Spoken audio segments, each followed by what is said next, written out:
fantastic. This is GT racing right now. He's got traction, he's going around the outside of both of them. Maloney! Oh, he's taken Anderson. Anderson's up to Oh my God! Big crash. Oh my goodness, half the field's going to get rolled. Second very close. These guys are want to make their way through the field very quickly. Oh, there we go. Oh no! That's massive. This is it. This is over. I can't believe this. Oh my God! God, what?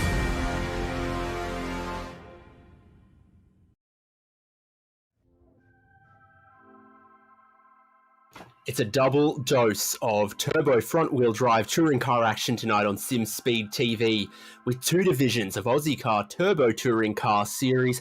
First up, it's the Pro-Am, then the Pros, each with two races. My goodness, are they at a very interesting circuit for this style of racing tonight. It's Watkins Glen on the no boot, no chicanes layout, a lot of time, wide open throttle. Looking forward to the strategy that's going to ensue, Cam Dance. Yeah, absolutely. It's a very, very fast and flowing track. It's pretty much similar to the previous track we were at last week at Red Bull Ring. So it's going to be very fascinating to see what sort of racing we're going to produce here tonight at Watkins Glen, especially with no bus stop or any sort of technical section with the boot layout. Functionally, 2.5 braking zones around the lap here on this layout, and a lot of time at that wide open throttle. And in the slipstream, it's going to make things interesting. Come out 2 races for each class with a 20-minute flat out sprint, then a 40-minute compulsory pit stop race. That's what's coming up for the Pro-Am division right now. First off the rank, Max Donnelly leads the points from Brodie Shepherd, Jeremy Bush, Josh Barry, John Halloran, Nathan Verney, Farron Hancock, David Leslie, Tom Hunt, and Jake Burgess. It's almost time for them to get underway for their first race, which, like I said, it's going to be a 20-minute just flat out sprint. And it is flat out and a sprint uphill from turn 1 through those S's, and then a long run to the carousel. Yeah, absolutely. It's a very, very long run all the way to the carousel. So timing your draft right is going to be very, very important. And you probably don't want to be starting on pole, which Josh Barry is going to be doing. I was watching the Daytona 500 earlier, and that is another one of those interesting races where you ask yourself, do I really want to start the final lap of the race in first position? Do I really want to restart at the very front of this pack? Those are some questions our drivers are going to have to ask themselves as they stretch their racecraft and their strategy, not just their hot lapping tonight. It is Josh Barry on the pole with Liam Banks, Brodie Shepherd, Tom Hunt, Nathan Verney, and James Blavens as the top 6 for a standing start here. Got Jeremy Bush, Leon Williams, David Leslie, Max Donnelly, Craig Kermond, and Jake Burgess. A couple more for the Pro-Am division, Matthew Harriet and Callum Heinrich with qualifying times. Ira Felberg is our race control and series administrator. Farron Hancock might still take the start in this one too. 3 models of car possible and available to our drivers. You can see that the Hyundai Elantra N sedan, well, the Elantra is always the sedan, it's called the i30N sedan in Australia. Very popular here. Also a couple of Audi RS3s, ones to watch off the starts. They seem to get away just a little better or a little more consistently than the Hyundais in the Pro-Am division. I think still devoid of any Hondas, but rest assured you're going to see at least 1 or 2 come the Pro division later on. Still more drivers and more racing to happen, even when we're done with this split. Yeah, certainly, and the Pro guys are certainly going to put on a very, very good show in the next run with their 2 races as well, and still plenty to fight for in that Pro Championship as well, with Daniel Yeaman leading it by a very, very small margin. And with how competitive that field is, it's going to be by no means an easy feat for him to win from here on out, but not too far away from seeing those lights go green and binding away with that green flag. So that's your pole sitter with the inside in the Hyundai. Then a couple more Hyundais. The green flag does drop now, and again, look for a killer launch from some of those Audi RS3s, ripping down towards turn 1 for the first lap of race number 1 in this division. It is 3 wide. Hyundais around the outside. James Blavens, that looks like a pretty bold move. And again, that's going to be off track on the outside of that red curve, but lap 1, turn 1, to get yourself to the lead, you might just get away with it. Yeah, he's had a very, very good start. Here's Liam Banks to move up from the second place, and that's a car on the wall. Brody Shepherd has hit the car on the outside. Cold tyres for that race start always makes things difficult, so you have to go flat out uphill. Tie that together with some side-by-side racing, and it has seen Brody Shepherd into the Armco very early on. Barry leading the way at the moment as he dives down the inside of Liam Banks at the carousel, and Nathan Verney's moved himself up into third place now in his Audi RS3 with teammate Jeremy Bush following along as well. Very, very elbows out early on, a bit more than I would have thought given the pack racing nature that we expected to see. Yeah, certainly a little bit of biff and barge going on a little bit further back, but everybody very, very aggressive as well, trying to move their way forward. If they've started a little bit further back, the likes of Bush and Verney have moved forward quite drastically from about the third and fourth row of the grid up to now the top three. So, and it's going to be looking like he's going to be making a move as Verney, but here's a replay of what actually ended up happening to Brody Shepherd on the way up towards the S's and also the carousel. It looked like it might have been a little bit of contact between himself and Barry, but we'll see what the replay shows.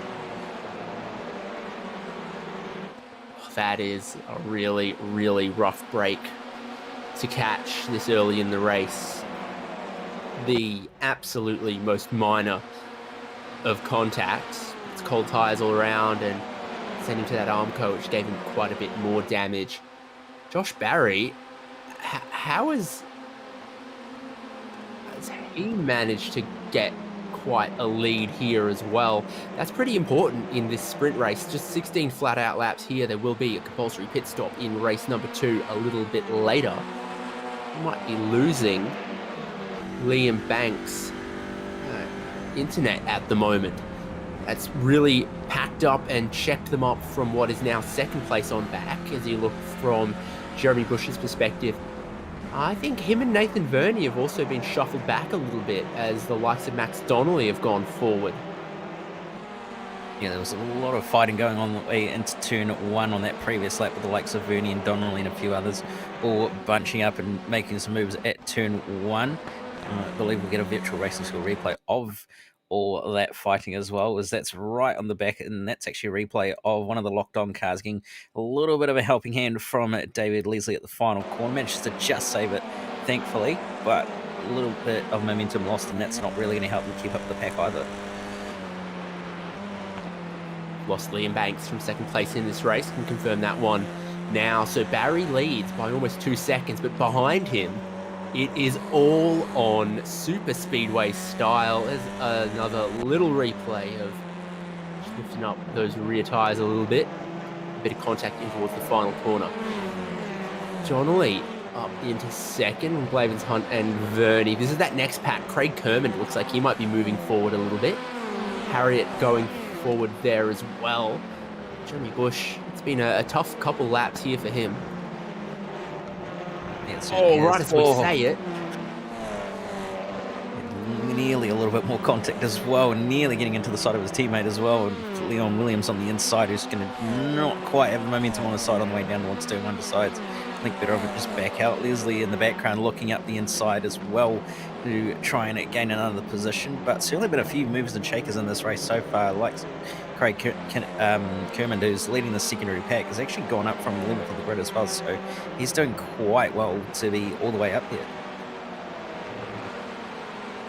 Farron Hancock's the only driver without a qualifying time, is in yellow right at the back of the group here as well. So he is well and truly still in this one. James Blavens goes and sets a new fastest lap of the race in third. Look at him close up on Max Donnelly in the black and yellow Audi here in the battle for second and third. Oh, super squirrely moment there for Donnelly. And he has actually caught the barrier on the outside of the carousel there and spun back onto the circuit. Yeah, that was very, very odd actually. I'm just wondering if he's just hit the bump on the way off the into the carousel, and it's just unsettled the rear, and he's actually caught that wall, which has actually broken the left rear as well by the looks of it, based on the way that he spun as well while he was off the track. So get a replay here to see what's actually happened from Jake Burgess's point of view as Donnelly's come back on.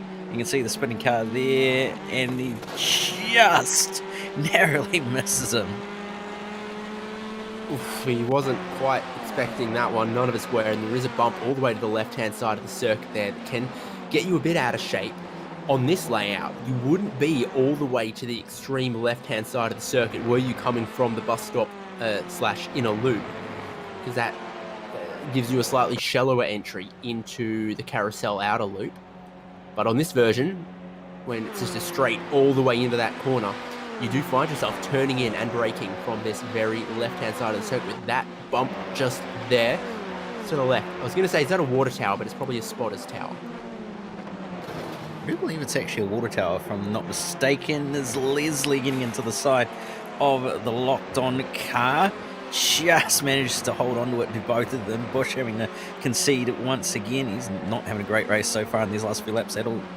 There's a tower of some fluid distribution kind on the infield, but on the outside it's a spotter's tower. No, isn't that a camera position? I'm pretty sure it's a camera tower, if I'm not mistaken. Okay, all right. Maybe we'll get to the bottom of this one at some point. This is a race that looks like it will go lap and not time certain, as it should be. So Josh Barry continuing to extend his lead. Then this is the battle in 5th and 6th and 7th. Ought to be flat out once the tyres are warm going up the hill, going through the S's here, but sometimes in some higher horsepower, lower grip cars, you can get yourself into a bit of trouble at that narrow left-hander at the top of the hill. So Harriet and Burgess got the inside this time. But Harriet then has the slipstream off Kerman, so it makes all things a little bit equal as they go into the corner at the far end of the circuit.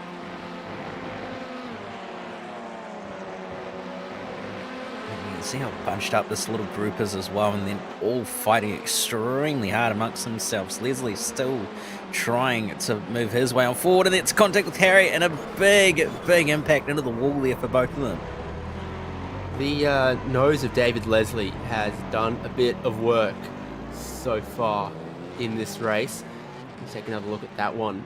Both cars approach the penultimate corner of the lap. Pretty high speed.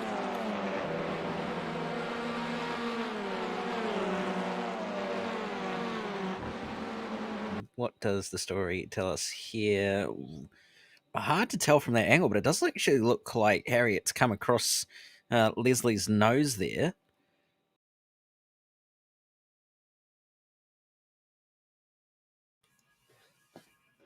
Yeah, it is a hard one to tell from that angle. You definitely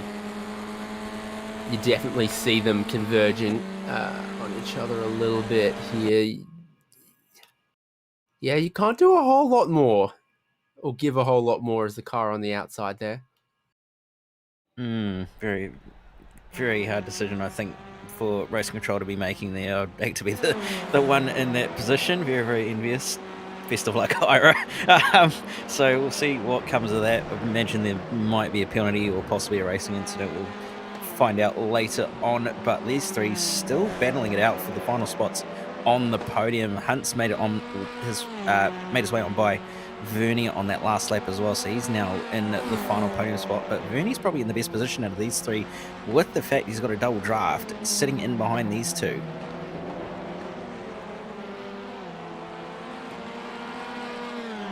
Certainly a pretty good spot to be.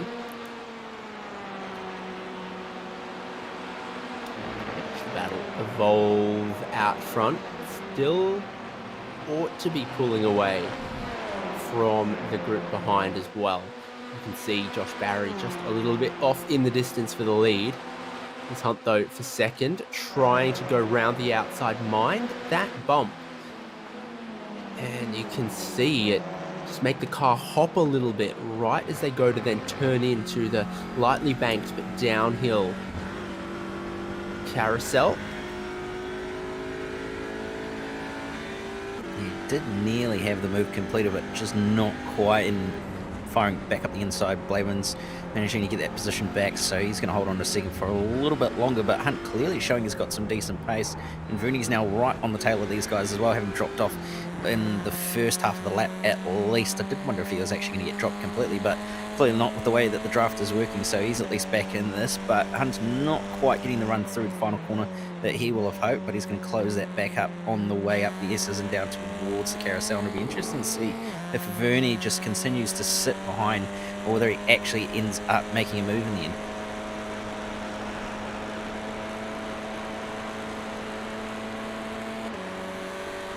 Don't imagine they believe they're going to catch the race leader. So at this point, halfway through the race number one, a little bit about positioning yourself for the final 2 laps or so. Plavins was positioning himself very defensively for the inside here, and Tom Hunt, in spite of the banking, not able to work his way around the outside. And that pushing and shoving does bring Vernie back in a little bit, but he's now able to go around the outside of the exit there for Tom Hunt. Yeah, certainly extending the track right up to the pavement exit area, and he's nearly going to do the same as Blavins around the outside of Vernie, and he's just going to hold on to that one. So these three finding extremely close as Hunt into the wall there in the final corner. Look, it wasn't too hard of a hit, but hopefully not too much damage. If you don't give that wall a kiss, you're not trying. Very easy to do in even not front-wheel drive cars. Just carry a bit too much speed, or be a bit too ambitious trying to pick up the throttle through the final corner there. So critical again for your run down the pit straight. Up the hill here, Nathan Vernie looking one way, looking the other. Thinking, what are the 2 guys in front of me going to do? There's no qualifying session for race number 2. It's the finishing order of race number 1 with a top 10 invert, which is a pretty significant section of the field. Currently, it's Leon Williams in that spot. Hunt at the inside this time. Is he going to get a taste of his own medicine, potentially, from Blavins? On the outside nearly. there. They are going to lean on each other a little bit. Nathan Vernie's got a big momentum run at both of them. Really nowhere to go, and he rolls out of that and maybe smells a little bit of danger in front for second and third.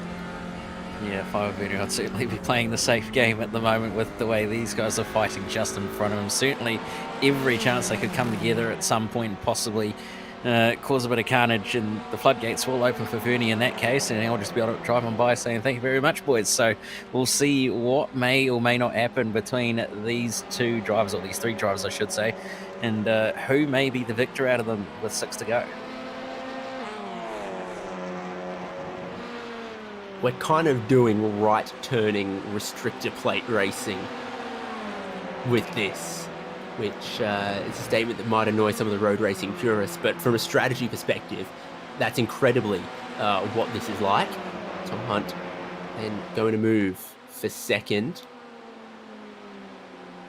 Again, Vernie, I think a little conflict shy.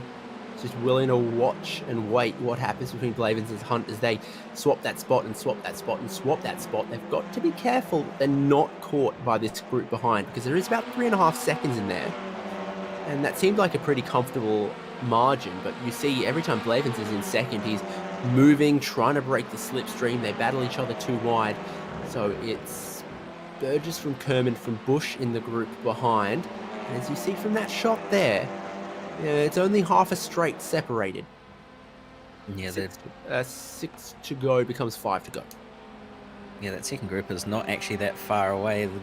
This first group did high 15s, very low 16s that last time by, whereas that secondary group was doing pretty much the exact same lap times, if not slightly quicker. So if they can work together, that front group, they should be able to pull away a little bit and then be able to fight really hard right at the end, as trying to go for a move there around the outside was Hunt. So he managed to just hold on to it in the end, but he's going to have Blavins on him once again.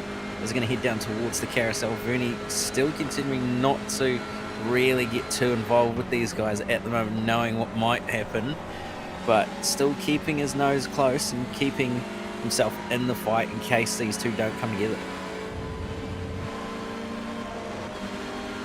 Vernie was looking for a third lane, nothing going there in the battle over the final podium spots of race number 1 of the Pro-Am division of the penultimate round of Ozicar Turbo Touring Car Series.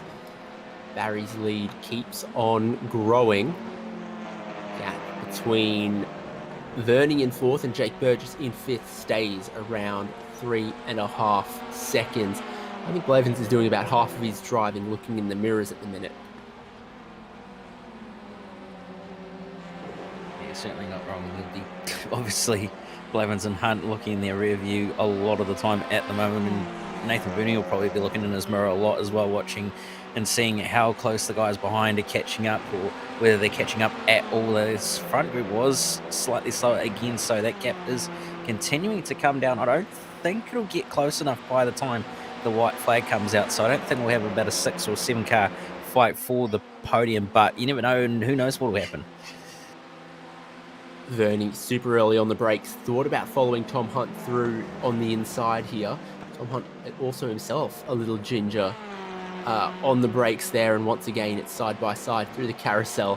Once again it's Nathan Vernie getting the best exit of all of them with nowhere to go. So interesting, and again just a really strategic preview of what the racing and the strategy might look like for the Pro Division coming up later on as well. Yeah, you're absolutely right. This is probably the best preview we're going to get as far as what to be expecting in the Pro Division. I think we might see a few more smart moves from drivers in the Pro Division, but we might also see some more aggressive ones with the fact the guys are a lot more quicker and obviously wanting to try and get to the front as quickly as they can. So who knows what we're going to see in that Pro Division, but certainly can't wait to see who's going to end up where. As again, these three continuing to fight. Hunt's lost the place to Blevins, but is going to continue pushing on. Laps are counting down relatively quickly, so he's going to have to start thinking about what he wants to do here. Does he sit behind for a couple of laps, or does he go for a move? And just as he says that, he looks up the inside on the way into the carousel. Is it going to be a completed pass? It looks like it might not be. Or is it? Full, like, 30 meters earlier on the brakes for Hunt on that inside line, and kind of looked to need all of it to make the car rotate towards the apex. Now Nathan Vernie says, all right, you've had a good couple of goes at this. I'm down the inside of one of you, down the inside of the both. Now it's Vernie side by side with Blevins. The next spot, Hunt looking to get right back into it, and then super deep around the outside, almost making contact. Nathan Vernie. So, yeah, that brings them all together. It's a lap down, couple laps down. Max Donnelly, you see, almost forming a bit of a bridge between themselves and that next group. 2 to go in the opening race. Barry's lead growing and growing. This battle for 2nd, 3rd and 4th simmering, coming towards a boil.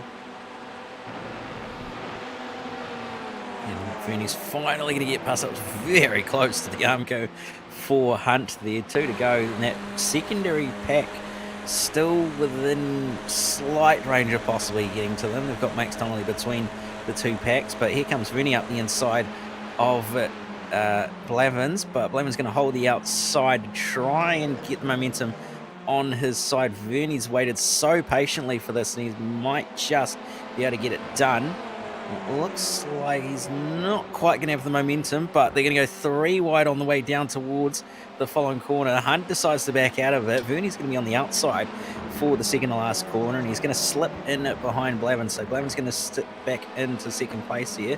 And I'd hate to say it, but I think Vernie might have just done what he needed to do here. But also, Hunt is not too far behind, so it's going to be interesting to see who's going to end up coming away with 2nd and 3rd here. Josh Barry starts the final lap. Blevins, Vernie and Hunt start the final lap too, and they are scrapping every corner, every opportunity for this. Hopefully Max Donnelly realises what's at stake and just parks himself with a little bit of popcorn there. Blevins leading them up the hill. Wouldn't be where I'd want to be, except for the 2 potential contenders squabbling side by side, maybe hurting each other, neither of them able to quite slot into the draft just yet. Vernie has a choice. Does he go 3 wide? Does he bump Tom Hunt? And he decides he's looking to slot the gap in the middle. This could end in glory or tears. It's a really tough position for Hunt to be. Such a shallow entry there. Vernie backs out of the 3 wide. Hunt might have just what he needs here for 2nd. None of them going to catch Josh Barry. Great launch away in this race that he's had almost uncontested. Tom Hunt with the track position for second at the moment. With only one corner to go, it needs a mistake to take that away from him. It needs an act of God to take the win away from Barry. Barney waves a checkered flag for him, but what about third and fourth? Ravens is just going to hold Nathan Verney off. Behind them, Bush, Burgess, Kermond, and Callum Heinrich, Farron Hancock's Leon Williams in 10th. He's going to get that reverse grid pole position for race number 2. Missing out will be Matthew Harriet, Liam Banks, David Leslie, and of course we saw Max Donnelly, who I believe was 8 laps down. You're about to have that confirmed for you. Yeah, so your pole sitter for the following race is indeed going to be Leon Williams, and pretty much reverse that order for the grid for the second race. But a very, very commanding drive from Barry to pretty much clean sweep that one after the fact that everybody else that behind decided fighting was probably the better idea. So very, very intense fights in that podium positions and also in that secondary pack as well for the likes of the top 5 and final positions inside that top 10. So that's anything to go by. This is going to be a very, very intense second race. Yeah, so Matthew Harriet, 1 lap down. Liam Banks really could have finished second or challenged for the win were it not for his internet or whatever the technical problem was. So he finishes 2 laps down, but he was running in second and still in the draft of the leader when he dropped. And then David Leslie, Max Donnelly, Brodie Shepherd, all with problems. We've got a tiny bit of time between race number 1 and race number 2 here, so we'll take a look at what is probably the simplest layout of Watkins Glen you could run. It's a braking zone into turn 1. It's flat out all the way up the hill through the S's and down that long back straight before braking zone into the carousel. You got to brake into 6 and 7 in these cars. Well, I think you do got to brake into 6, but it's not quite as heavy braking zone as into the outer loop or turn 1. Yeah, it's turn 6 would definitely be a braking zone. A little bit of a brake, I'd think, for turn 7, maybe even a lift, depending on your momentum, I guess. But it certainly wouldn't be a big braking zone, that's for sure. You're probably on the brake probably 3 times, I'd say. Maybe 4, depending on your speed.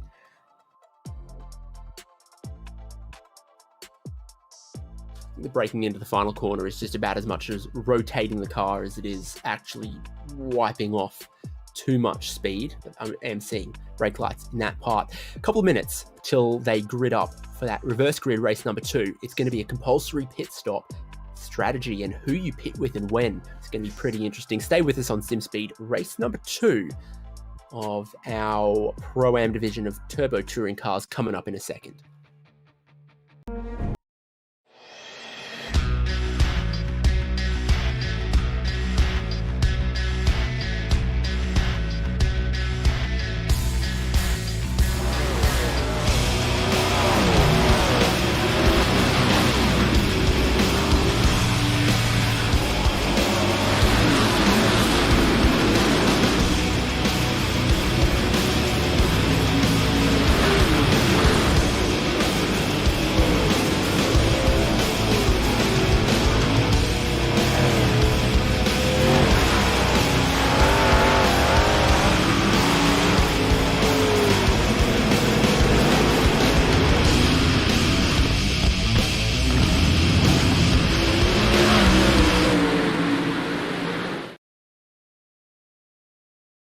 This is iRacing, the world's premier online racing game. iRacing puts you in the driver's seat to experience today's newest form of competitive motorsport, virtual racing, all from your home PC. Race virtually in endorsed series from NASCAR, IndyCar, IMSA, the World of Outlaws, Aussie Supercars and more. Take on legendary circuits like Daytona, Silverstone and the Nürburgring. Join iRacing's global online racing community and get on track today at iRacing.com.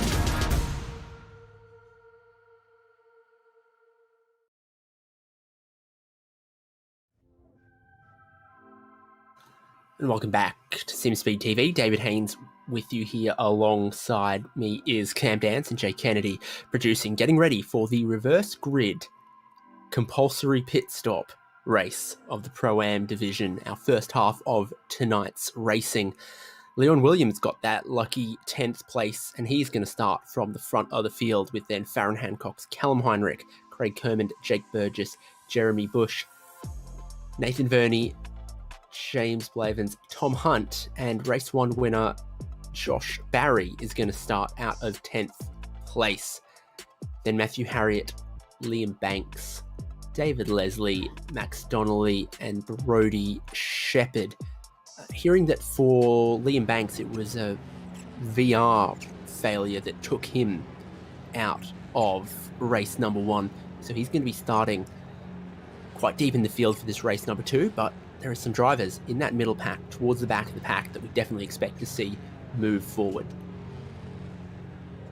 Yeah, certainly everybody pretty much further back of 5th is going to be those to watch. There might even be some who are a little bit quicker, the likes of Brodie Shepherd, Max Donnelly, all going to be very, very quick contenders. Lights are out, and we are away and racing. A very, very good start from your pole sitter of Leon Williams. It's pretty much checked out from the entire field compared to everybody else who's squabbling for positions. Burgess has a solid start, and a couple of others as well further back. Yeah, big bit of wheel spin and check up in the rear of the field. Saw them 4 wide. Matthew Harriet got pincered across and into the barrier, so he's off to a pretty torrid start. Once again, the Audi's getting away pretty cleanly, and a lot of wheel spin out of the Hyundais. Of course, once we get into the race conditions, the Hyundai does not look like a bad car to begin. So Williams away to a good lead early there. Farron Hancock steaming up through the S's and potentially looking to steal that one away. Burgess picked off 2 spots, and they're 3 wide immediately behind that. Sanity prevails potentially. Yeah, everybody's sensible so far. No real major dramas at all in this race. Everybody's made it through lap 1 cleanly. A couple of drivers really trying to push the limits through the use of the runoff areas, but for the most part, we've made it through at least. Yeah, with the exception of Matthew Harriet, your race 1 winner then. Josh Barry, at the moment, only up 1 spot. Remember that drivers in this race are going to have to make a compulsory stop for 2 tyres. Don't think you're going to want to be alone. The pack is, if you're working together, the fastest way around this circuit, but if you're not, you might be losing quite a bit of time. Check up there in towards turn 1 right now, but in the background of shot, 4 wide, all the way from the right-hand side of the circuit to the left-hand side, Matthew Harriet. Yeah, it's not the direction you want to be facing at all, especially early on in the second race. That's not going to help him at all for points as far as the championship is concerned, but they're squabbling at the front of this field very, very hard. You got 2 by 2 at the front. Jake Burgess up the inside of Leon Williams. Williams running a little bit wide, and he's going to be off the road and into the barrier. I'm seeing like deja vu, not just because of how massive that drift was, but a very, very similar incident to what we saw in race number 1. Just the wrong side of the lip and the track limits, and the runoff there does not have a lot of grip. Jake Burgess has been a big mover, charging his way through the lead. More smoke in the penultimate corner there. I think that was Jeremy Bush ending up wide at that corner. I think a little bit of contact where he's done that on his own. Now it looks like he's actually done that on his own, just a little bit too hot on cold tyres, and off at the road he's ended up. So he's now having to battle with Max Donnelly for 11th place, 10th place at the moment. And looks like he's just going to hold on for the meantime, but Donnelly's not going to give this one up easily at all, and he's going to make him work for it.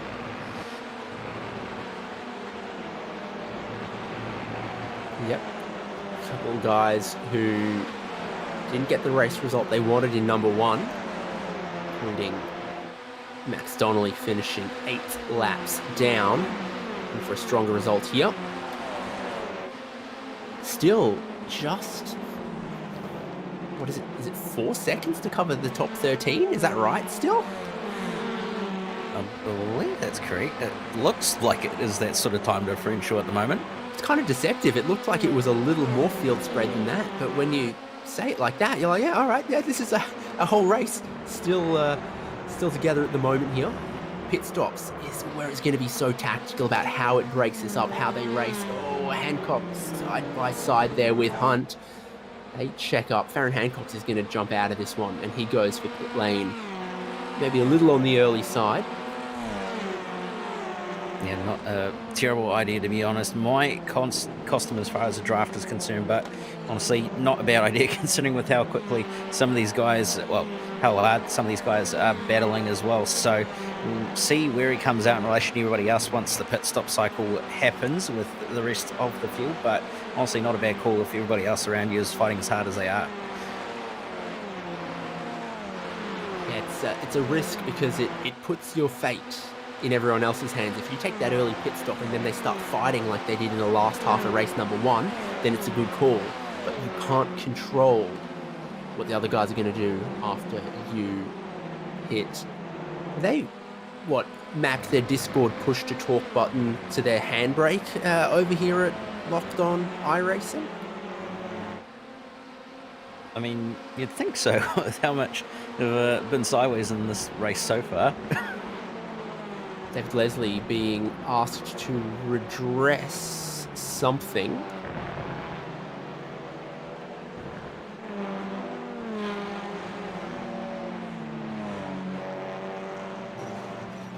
Oh, and it's not gone well trying to do that. He's bounced off the wall on the outside of the final corner, looking at the relative box, looking at the mirrors, and maybe not looking out the windshield in that particular moment. Still, Farron Hancox is the only driver to have pitted. It's now your top 10 together as a pack. Jake Burgess not able to get away in the lead. Here's Nathan Verney in his slipstream closing up. Callum Heinrich in the 3rd spot, also on that rubber band, closing in towards the lead as the slipstream is such a pronounced effect uphill and all the way through the long back straight. Lead that Burgess had of 6-7 tenths almost evaporates to nothing. Someone's out wide in the dirty stuff in the carousel too. I'm not quite sure who that was. It looked like it was actually Tom Hunt by the looks of it, so he's run a little bit wide and had to slot in behind Brody Shepherd and James Blevins, so he's lost 2 places there as a result of that mistake. He might lose a 3rd one here if Joshua Barry nearly fires it up the inside, so he's got to get a little bit of a move on here and try and clean things up if he wants to keep on the back of this top 5 train. Otherwise, he's going to end up falling back into the clutches of everybody behind anyway and go backwards from there. Yeah, I mean, getting a move on. Brody Shepherd started the very, very back of the grid, and he's up into 4th. Josh Barry, the race 1 winner, not been able to make quite as much upstream progress. This is why we saw that redress happen, because David Leslie and Jeremy Bush there, a couple laps, and then it's a pretty hefty redress to almost drop to the back of the field. That definitely looked like the NASCAR bumpers, and that is Hunt up high and out wide again. He seems to be struggling there with that turning to the carousel and keeping the Audi rotating. Yeah, it's the 2nd time in a row he's done that, so looks like that bump catching him out on the way into the carousel. I'd say, and he's just losing the rear end as a result, and it's just become very, very unstable under brakes, so he's probably just move over ever so slightly and nearly puts it in the wall for good measure at the final corner as well. So he's not doing himself any favours in these last 2 laps with the few mistakes he's made, so he just needs to get his head down and try and latch onto the back of Blevins here, who's not too far away from him, and he's not too far away from catching up to Shepherd as well. If you really want to experience that bump, try 50-lap old tyres in the 87 Cup car, NASCAR Cup cars around here on this layout. That's a fun turn in across that bump, and I'm reliably informed there's a new bump forming on the inside at the apex of the carousel that's not replicated on this iRacing scan data that dates to 2018. I must say that bump is also quite ferocious in a Lotus 49 as well. The fact you've got no aero whatsoever stopping you or holding you down to the ground. So if you hit that bump a little bit too quick, you find yourself in the wall very, very quickly. But the bump in the carousel, I'm not going to particularly like that, I'd say, if it was there. NASA's initial plans for a manned moon mission actually involved the Lotus 49 and a moderate jump I do know a place. It's called Bathurst. So, Jake Burgess still leading at the moment. Is not shaking anyone away. Leon Williams is going to pit from 13th or so. Again, a pretty early call, but one of these drivers with nothing to lose and potentially something to gain if cards fall in their direction. So again, we're back to 3.7 seconds to cover your whole top 10. Nothing for your top 3. Here's Hunt. Looking for around the outside of Barry. Oh, I wanted the onboard for that bump around the outside. It certainly hasn't unsettled the car this time around, at least for him. So he's going to hold it around the outside and hold the side-by-side with Joshua Barry. It's on for the lead, though, between the locked-on car and also Jake Burgess. Nathan Verney side-by-side, and he's on the inside, and he's going to get the lead of the race well and truly there by the looks of it. He's going to run a little bit wide, and as a result, Burgess is going to be able to try and get some sort of advantage here off him. It's going to be side-by-side out of the final corner as well. And they're continuing to stay side-by-side on the way down the front straight. He's going to lift early or brake early. That's going to be the big question. Verney's going to be on the inside, and he decides to back out of it and give the position to Burgess. So Burgess gets that one back on him. These camber changes to the paved runoff in turn 1 in the penultimate corner there in the carousel. It's like the gutters on a bowling alley, you know? Like, you get to just the wrong side of the line and you fall off onto that other side, onto that other edge. Traffic? Yeah, it is. And yes, it is. Leon Williams. Yeah, not quite sure what's happening in Williams' stop, but I'd say there's been a penalty of some sort involved with the fact he was stopped there for quite some time, and Hancock's has also jumped by quite some margin as well. So it's been a very, very long stop for him, but we'll see where the likes of Hunt come out in relation to everybody else. Almost a little bit of contact behind our camera car. I think Callum Heinrich didn't know where he was going to get around Leon Williams, and that caused a very big concertina that was nearly a big issue. There is an issue with the pit stop for Tom Hunt. So either speeding on the pit lane or I've never got an unsafe pit entry for cutting the line on the entry here, but that doesn't mean it's not possible. Yeah, I've never got one either, so that beats me on that front, but I imagine it's probably a speeding pit lane penalty in this case. Very, very easy to speed on the way in, especially with how much speed you're trying to carry through the final corner and also stop it for the pit lane. So wouldn't be surprised if there's been a few drivers caught out by the cones that deem the start of the pit lane speed limit. Is on for the lead again. Brody Shepherd trying his hand around the outside of Jake Burgess, and he might just pull that off very nicely with that move around the outside. So he's going to get that one done and take the lead of the race here.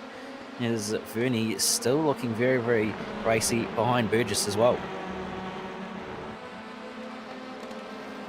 So the old last to first challenge for Brody Shepherd, who's turned the AI down to medium. He's gone from the back of the grid to the race lead here. But still with Burgess and Verney and Blavens and Barry in tow. And this is the kind of racing where you think, I don't mind having a teammate in the pack here, and that's an advantage that Burgess and Blavens might have.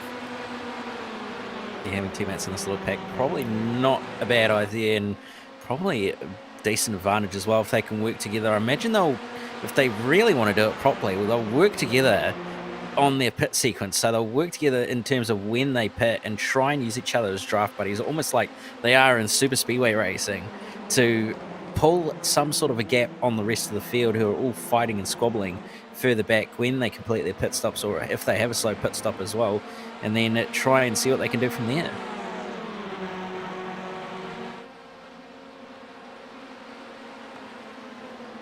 Wait and see on any more pit stops as your 5 leaders go single file. Things got a little bit more interesting behind them.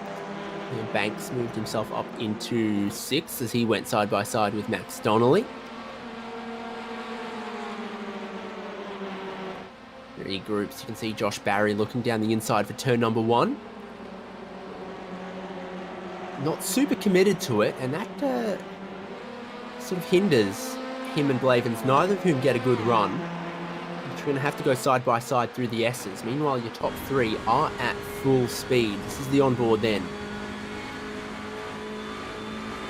It's a dangerous place to be around the outside. Brody Shep proved that in race number 1. He's been a bit more fortunate in race number 2. Burgess going for the lead of the race just up front as well. So Shepherd's around the outside of the carousel.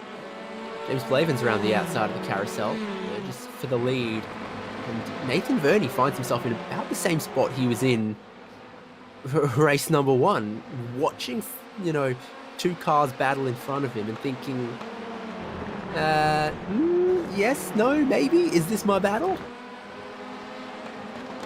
Yeah, he's certainly hemming and ahhing about it. But there and goes Shepherd goes for the pit lane, and it was not anticipated at all by Verney. It cost him a lot of momentum. Barry goes past. Blavens might too as well. So an early, before the halfway point pit stop there, Brody Shepherd. Yeah, so we'll see where he comes out. Hopefully no speeding on pit lane penalty for him, so we can actually get a real guide on where they're going to pop out in relation to the rest of the field. Looked like he was okay as far as speeding was going, so he was well below the speed limit by the time he got to the cone, so I think he will be okay. Hopefully he is. If he's not, I'll ask some very big questions. But on for the lead between Burgess and Barry. Barry's going to look around the outside over the bump into the carousel, but not quite going to be able to hold it around the outside and get that one done. So he's going to end up slotting in behind, but Verney's got not too bad of a run as well through the carousel, so he might pose a little bit of a threat here, but Barry nearly looked to the outside, nearly looked to the inside, just poking his nose around, trying to fill those mirrors of Burgess at the moment. Be interesting to see what Burgess does here. Does he respond to what Shepherd did, or does he decide to keep on going? Decides to respond, so we'll see where this battle is going to end up, and both cars into the lane, teammates actually running into each other. Late call from Blavens, and he carried a lot of speed towards that pit entry. Leon Williams is going to be out of this one. This is why. Oh no, the old bump gets a bit of the Armco on the inside. No stopping that. While that's in progress, I'm hearing that both of the teammates have a speeding on pit lane penalty, and it's for that. Yeah, that looks like it's not gone. What's the number one rule? Don't What is hit the your number one teammate. rule, Cam Dance? Oh, And that's probably the worst way to do it, is to force yourself and your teammate to get a speeding in pit lane penalty, as well as some damage in the process. So those two are going to be sitting in pit lane for quite some time, unfortunately, as a result of what's happened here. I think even if Burgess wasn't in front of Blavens, he was going to get a speeding in pit lane penalty with how hot he was coming across the cones. But nevertheless, looking at this little battle, as Max Donnelly decides to come onto the lane, he's okay on the way in as far as speed's concerned, so no penalty going to be for him. Leslie as well deciding to come onto the lane, so a few drivers deciding halfway point is the time to pit.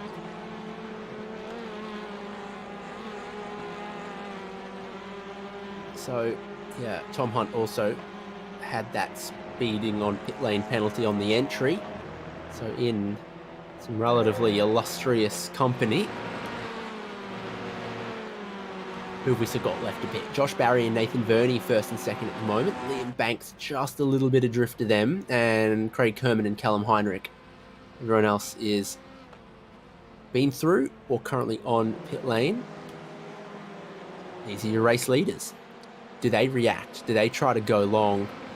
Verney's definitely looked like he's had the mindset all night of being willing to cooperate, at least early in these races. I don't think that's necessarily the racecraft we've seen from everyone else. and it does take 2 to tango.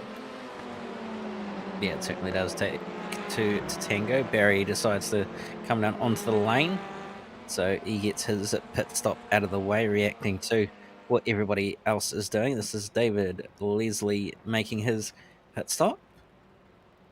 And what's going to happen? Oh, that's a that's a very missed pit box. Lollipop Man won't be happy with him at all. He'll be waving the lollipop at him, slapping him on the bonnet, going, "Go backwards, mate." Sour candy.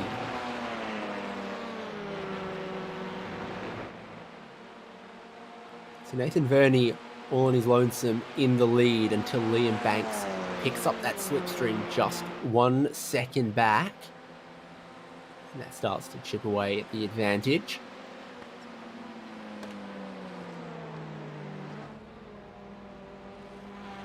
As Barry starts rolling. Decent enough pit stop. Shepherd was slightly quicker, and that shows right now. So having stopped 3 laps ago, must have been a pretty good in-lap, out-lap, tyre warm-up, pit stop time, because Shepherd is quite comfortably in front of Josh Barry and has already gone through his tyre warm-up phase. So that's pretty good from the earliest stop from Shepherd. Here comes Kermond and Heinrich.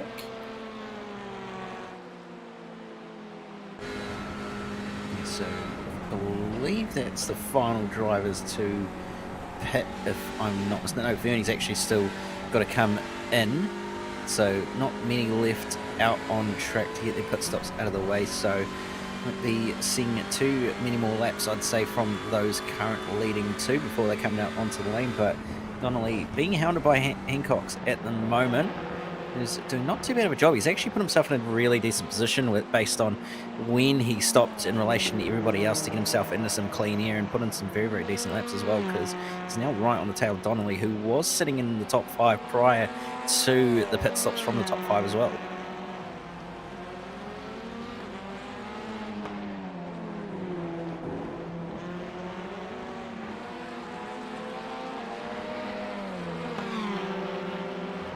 We're going to run out of time before we run out of laps, which is slightly different to normal. Scott Verney, Banks and Harriet, your top 3 yet to pit at the moment, as you can see from their last pit stop lap being null.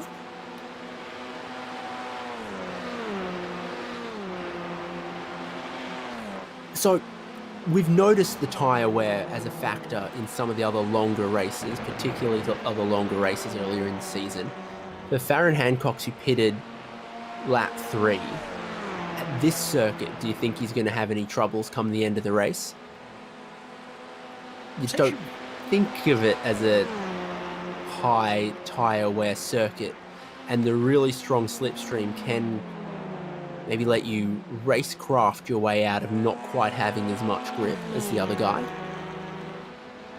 Yeah, I would hazard a guess it's probably not going to be too high of tyre wear, especially with the fact that it's not really a technical circuit and you're not really pitting all that much as well. So I imagine it's probably not going to be too much of a worry for him as far as tyre wear goes. Tyre heat maybe needs to look after him a little bit more, but if he's smart and just sits behind and works with drivers and isn't pushing too hard when he's sitting in behind someone, he might actually be okay, since you're able to sort of just cruise along and then be able to use what he's got left of his tyres to his advantage really late on to possibly get past some drivers who have used their tyres a little bit quicker than he has. So we're fascinated to see what happens to him in the later stages of this race and whether he ends up possibly struggling or it does actually have some sort of advantage. He's continuing to close that gap to Max Donnelly, was just under 2/10 quicker that last time by, so it'll be interesting to see what's going to end up happening.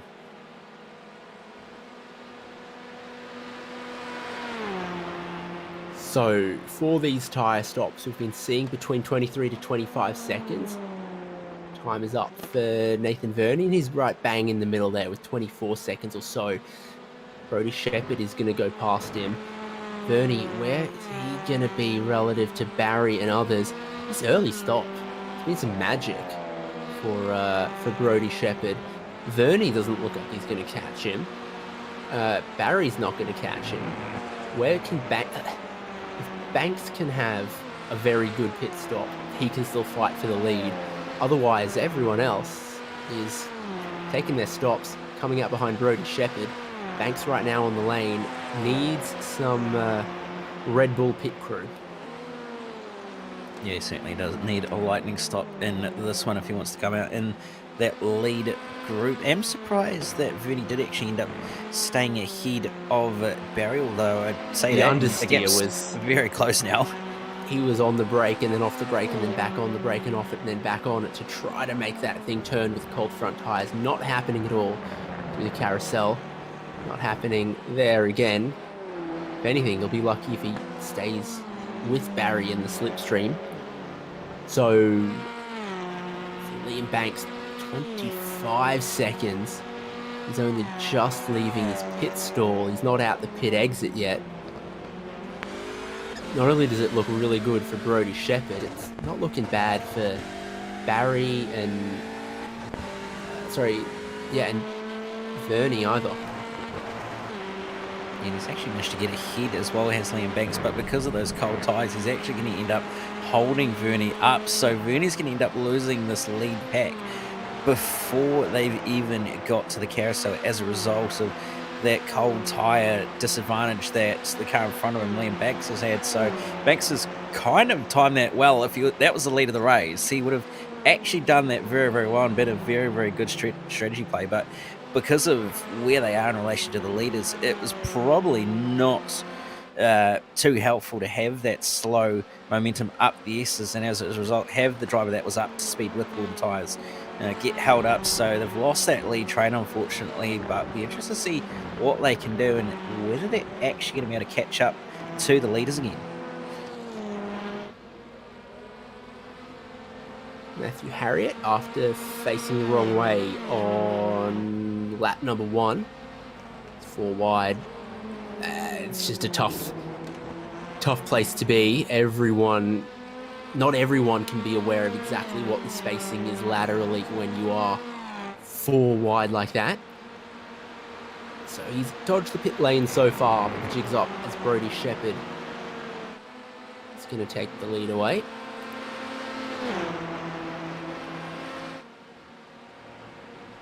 You can see Barry, Verney, Banks down the back there.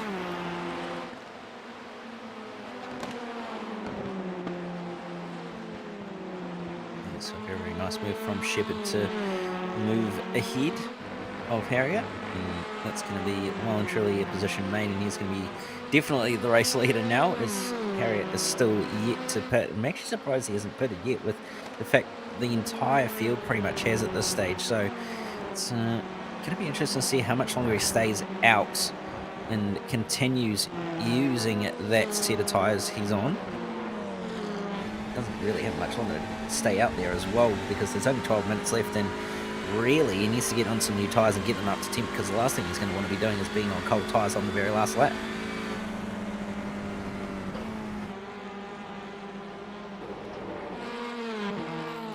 Jeremy Bush has had a problem. 04 that was wagging the tail everywhere. Oh no. That is quite a bit of damage to the front. And probably the other places of the car too. Definitely we were looking out the front. You can see the bumper hanging off. You can see the suspension damaged. The side scuffed. He was in the final corner. How did he end up like that? Well, we're about to find out on the Virtual Racing School replay. He's run a bit wide, clipped the wall. Oh, that was a solid impact. And then he's just the old attenuator driven the attenuator at full speed. And you can see the wheel there's been thrown off, debris thrown all over the track. That is a solid impact. That is not going to buff out in an afternoon. I'm surprised that happens in racing conditions by someone trying to follow the normal racing line and not someone who got too greedy on their pit entrance. That's what it looked like. He just gets a bit greedy, picks up a whole bunch of understeer, clobbers the outside wall pretty hard, and that sends him right to the pinch point on the inside. Yeah, that wasn't exactly a slow impact either. That was about 120 kilometres an hour into the attenuators, so it was by no means a soft impact, and that Audi RST will be certainly not something you want to be seeing in the paddock afterwards, because it's going to be an absolute mess. There are Audis on fire in a ship in the Atlantic Ocean right now with better resale value than that.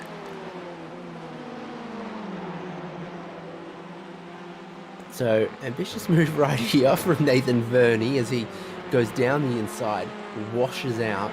Liam Banks cuts back underneath the outer loop. Jump back into fourth. It will be for third when Harriet has to take his compulsory pit stop. Driver currently just up the road from them. It's already been passed by Brodie Shepherd and Josh Barry. Good work from Josh Barry. He's back within the slipstream there of Brodie Shepherd, so Barry's still in with a chance here. He can keep a cool head with exactly 10 minutes left to go. You know, if he can just be patient here and just bide his time with the remaining 10 minutes left in this race, he should be in a pretty decent position to try and challenge for the lead of this race with the way that he's pitted himself. So we'll see whether the tyre advantage is going to go the way of Josh Barry or Brodie Shepherd. You have to think that Shepherd's going to probably use his tyres a little bit more with the fact he's going to be pushing so hard, but Barry clearly deciding that he wants to be the race leader currently as he goes up the inside and takes that position off Brodie Shepherd. Yeah, lead changes. At the same time, Banks and Verney get past Matthew Harriet. As you can see right back in the background there, Shepherd showing the red nose. Aiming to be selected by Santa to pull his sleigh. I think the first problem would be whether it lights up or not, I think. It's pretty shiny, but is it luminescent? Banks picked up a pretty significant chunk of understeer in the final corner. Verney couldn't get around him. It costs both of them down the pit straight. So Verney tries to aim for a really late apex, an early power off turn one. Their chances of battling for the win diminishing very quickly. I think they'll find themselves battling once again for podium spots here.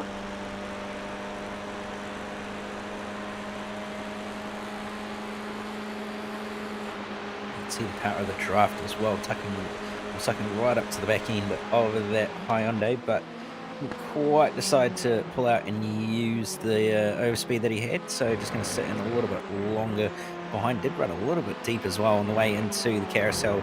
Well, looks of it not quite as deep as the likes of Max Donnelly and a few others, including himself, have done in the previous laps, but at least going to keep on going and stick with Liam Banks. It was a 15.9 last time by as well for Liam Banks, so it was a couple of tenths quicker than Shepherd and Barry, so they might not be out of this completely just yet, although they're going to need some decent more, a little bit more pace in these closing laps. Although that, just as I say that, they go about half a second quicker.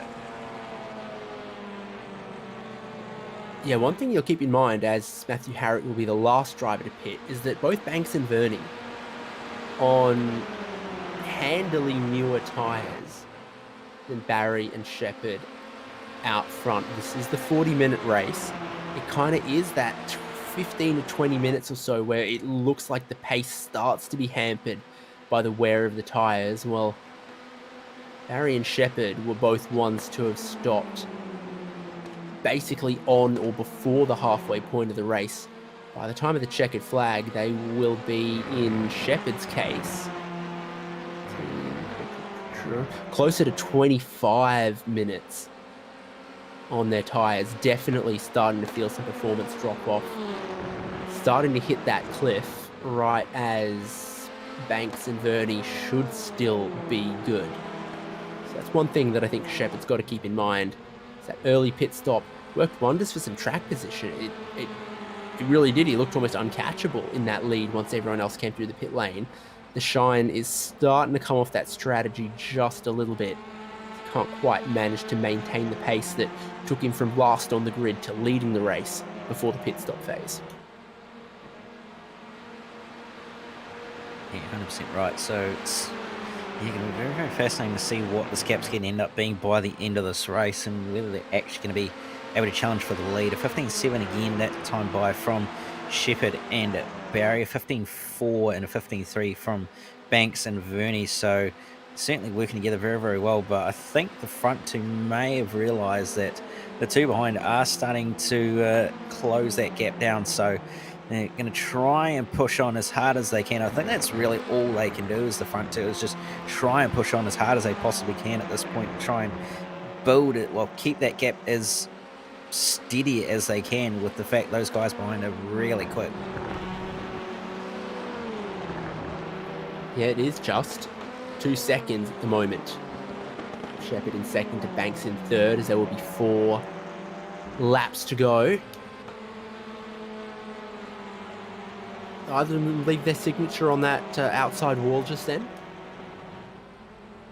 I do not believe so, although I say that, I think Banks actually did give it a solid walloping, so there might be some body damage to that Hyundai of his.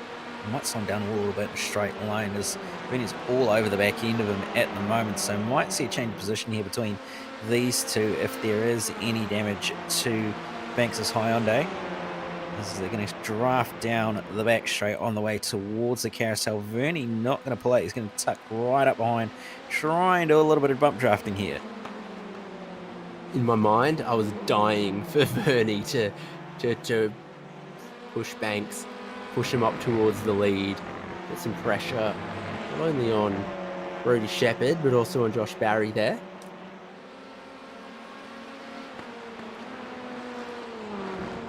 I won't put too much air into his tyres, but Verney's been one of the few drivers racing this how I thought you might want to really work with whoever you find yourself with early on before you start throwing punches a bit deeper in the race.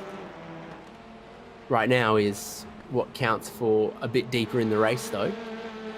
Tom Hunt, after his really long pit stop, finds himself battling with James Blavins and Jake Burgess in a 3-way fight for we all got caught speeding on pit lane.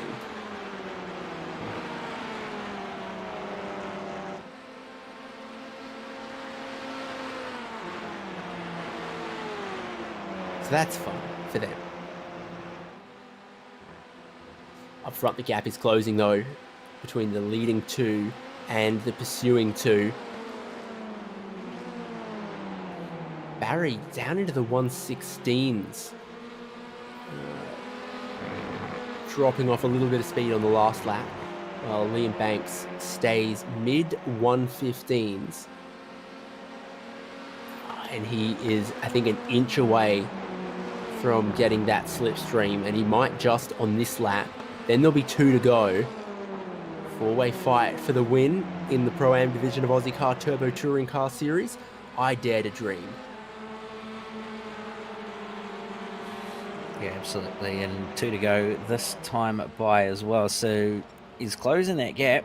That gap is becoming very, very small, very, very quickly with the way that Banks has been hounding the back of Barry and Shepherd. An 15.879 for Shepherd, 15.204. So clearly that slap to the wall earlier, not hindering him at all, and is nearly on the back of these guys.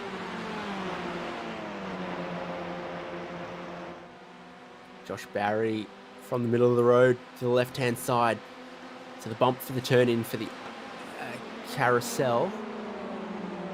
Vern is the one, if anyone, struggling to stay with this right now. 3 Hyundais at the lead of the pack. Liam Banks in third here with tyres 7 laps newer than Brody Shepherd, 4 laps newer than Josh Barry, who leads. He might have just timed this one perfectly. It's going to need some luck and some aggression as they start the final lap. Barry wide in the final corner, hurts his run onto the pit straight. He's Brody Shepherd going to stay in the slipstream of the leader or go defensive for Liam Banks. In the end, he doesn't need to get too defensive, but it is bumper to bumper to bumper as we start the final lap.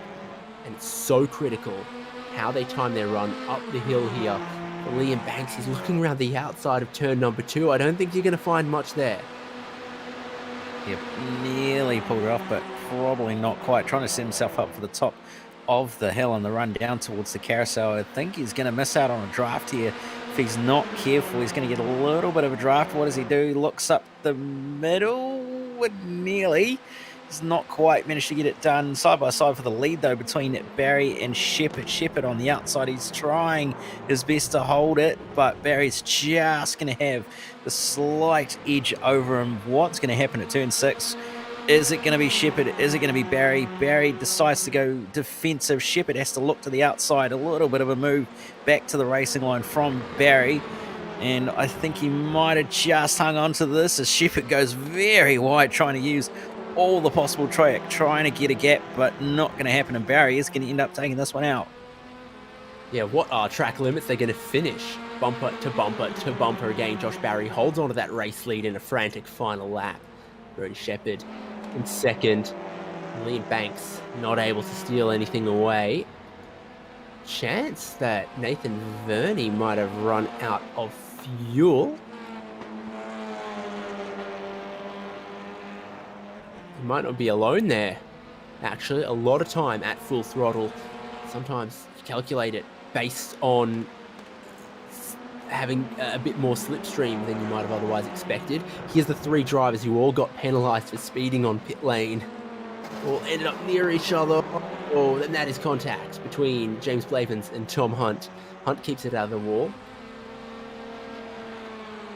It just manages to stay away from it, that wall.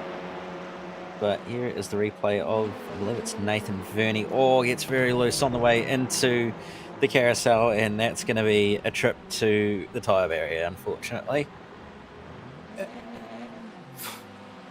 Deceptively difficult corner, isn't it? We saw 2 go wide, tag the blue barrier on the outside. We saw 2 hop, skip, and a jump to the inside barrier and then the outside barrier.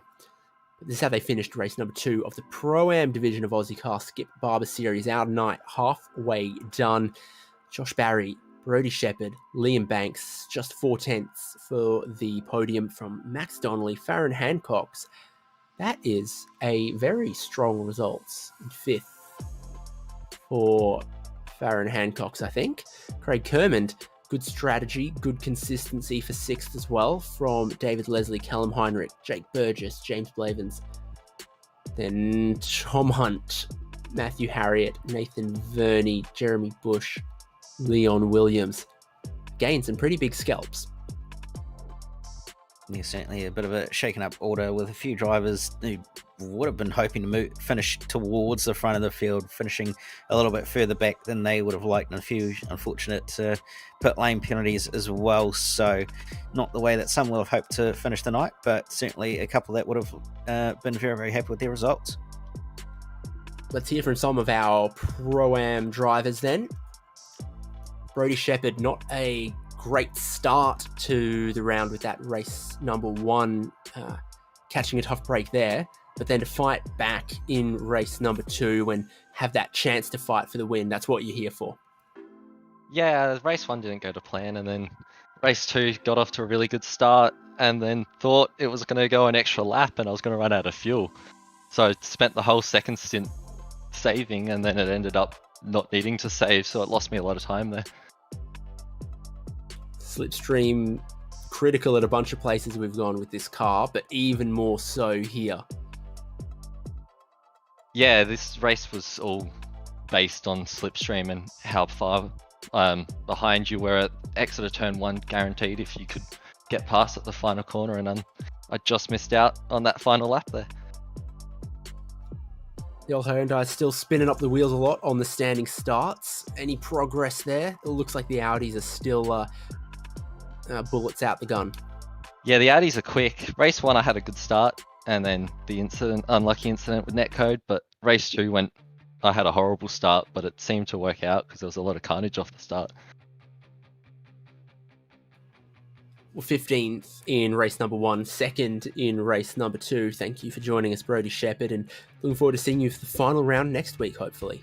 Cheers for having me. Yeah, next week should be good fun. So, Cam Dance got a couple more of our podium finishers hanging around. Yes. Go to Liam Banks then. Yes, we might as well interview the man. Liam, very, very decent night in race 2. Not quite race 1, but still not a bad night overall. Yeah, pretty happy with that. I mean, race 1, my VR just completely packed in. So happy it survived long enough to get a podium in race 2.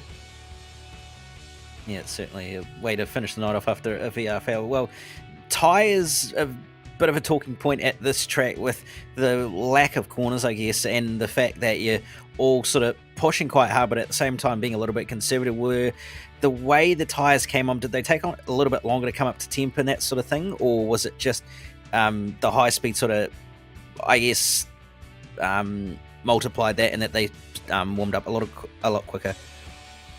I found that at the start they were fine, but after the pit, you get that handling imbalance, and I felt that lasted longer than normal.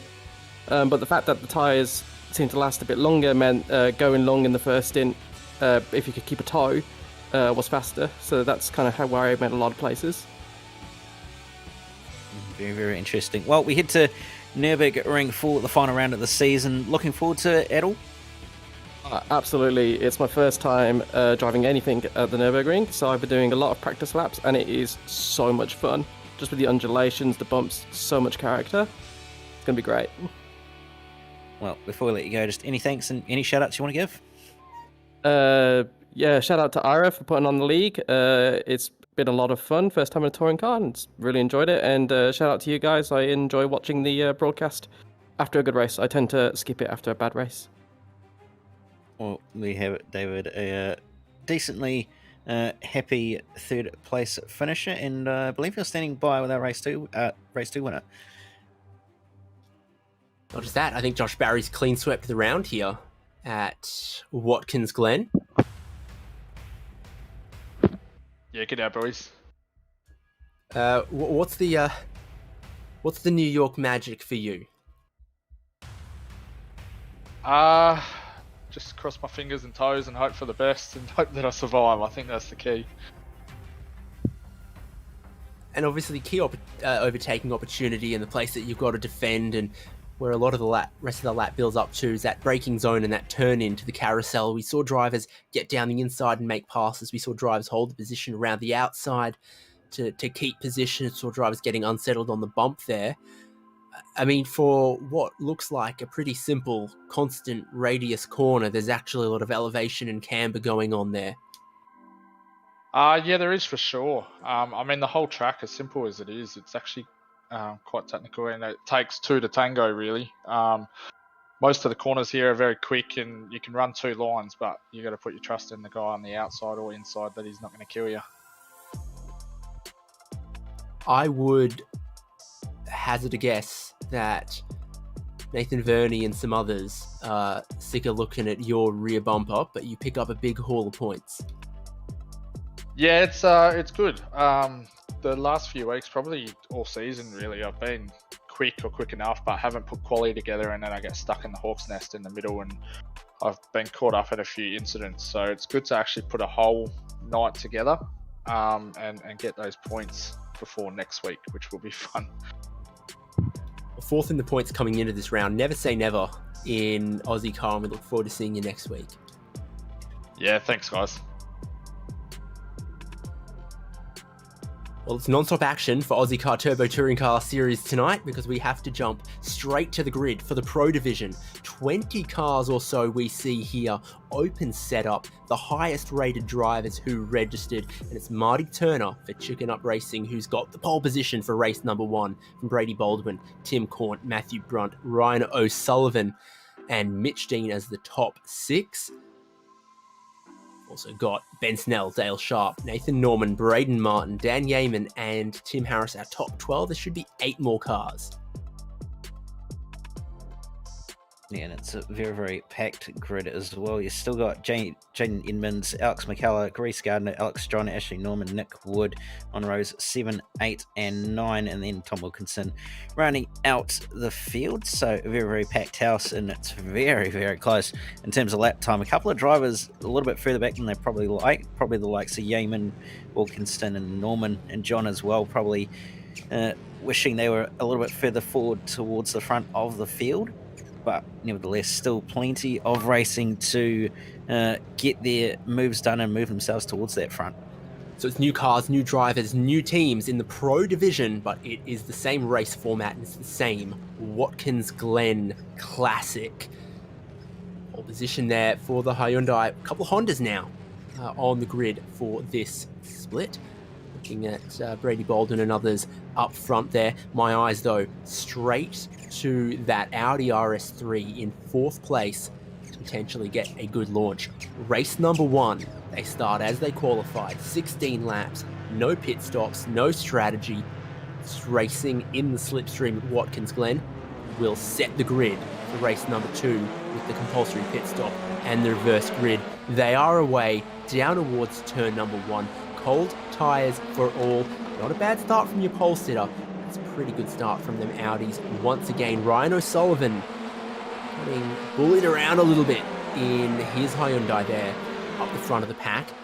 Then does it have to be single file lap number 1 up through the S's? Cold tyres would say it probably should be.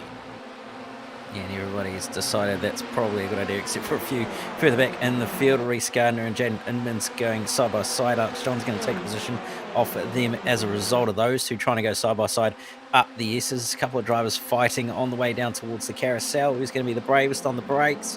Baldwin's going to have the race lead. Marty Turner ends up getting hit by the locked-on car of Cornton, who ends up in the wall hard. Dale Sharp also around. You've got a couple other cars there. So turn carousel on lap number 1, claiming a couple of victims. And someone's picked up a couple of traffic cones there as well, like they had a couple too many pints.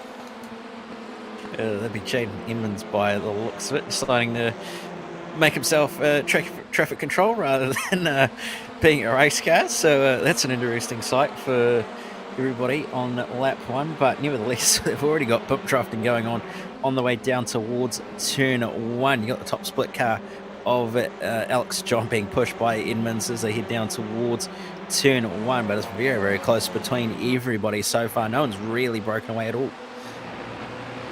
It is Brady Baldwin leading the way from Ryan O'Sullivan and Matthew Brunt.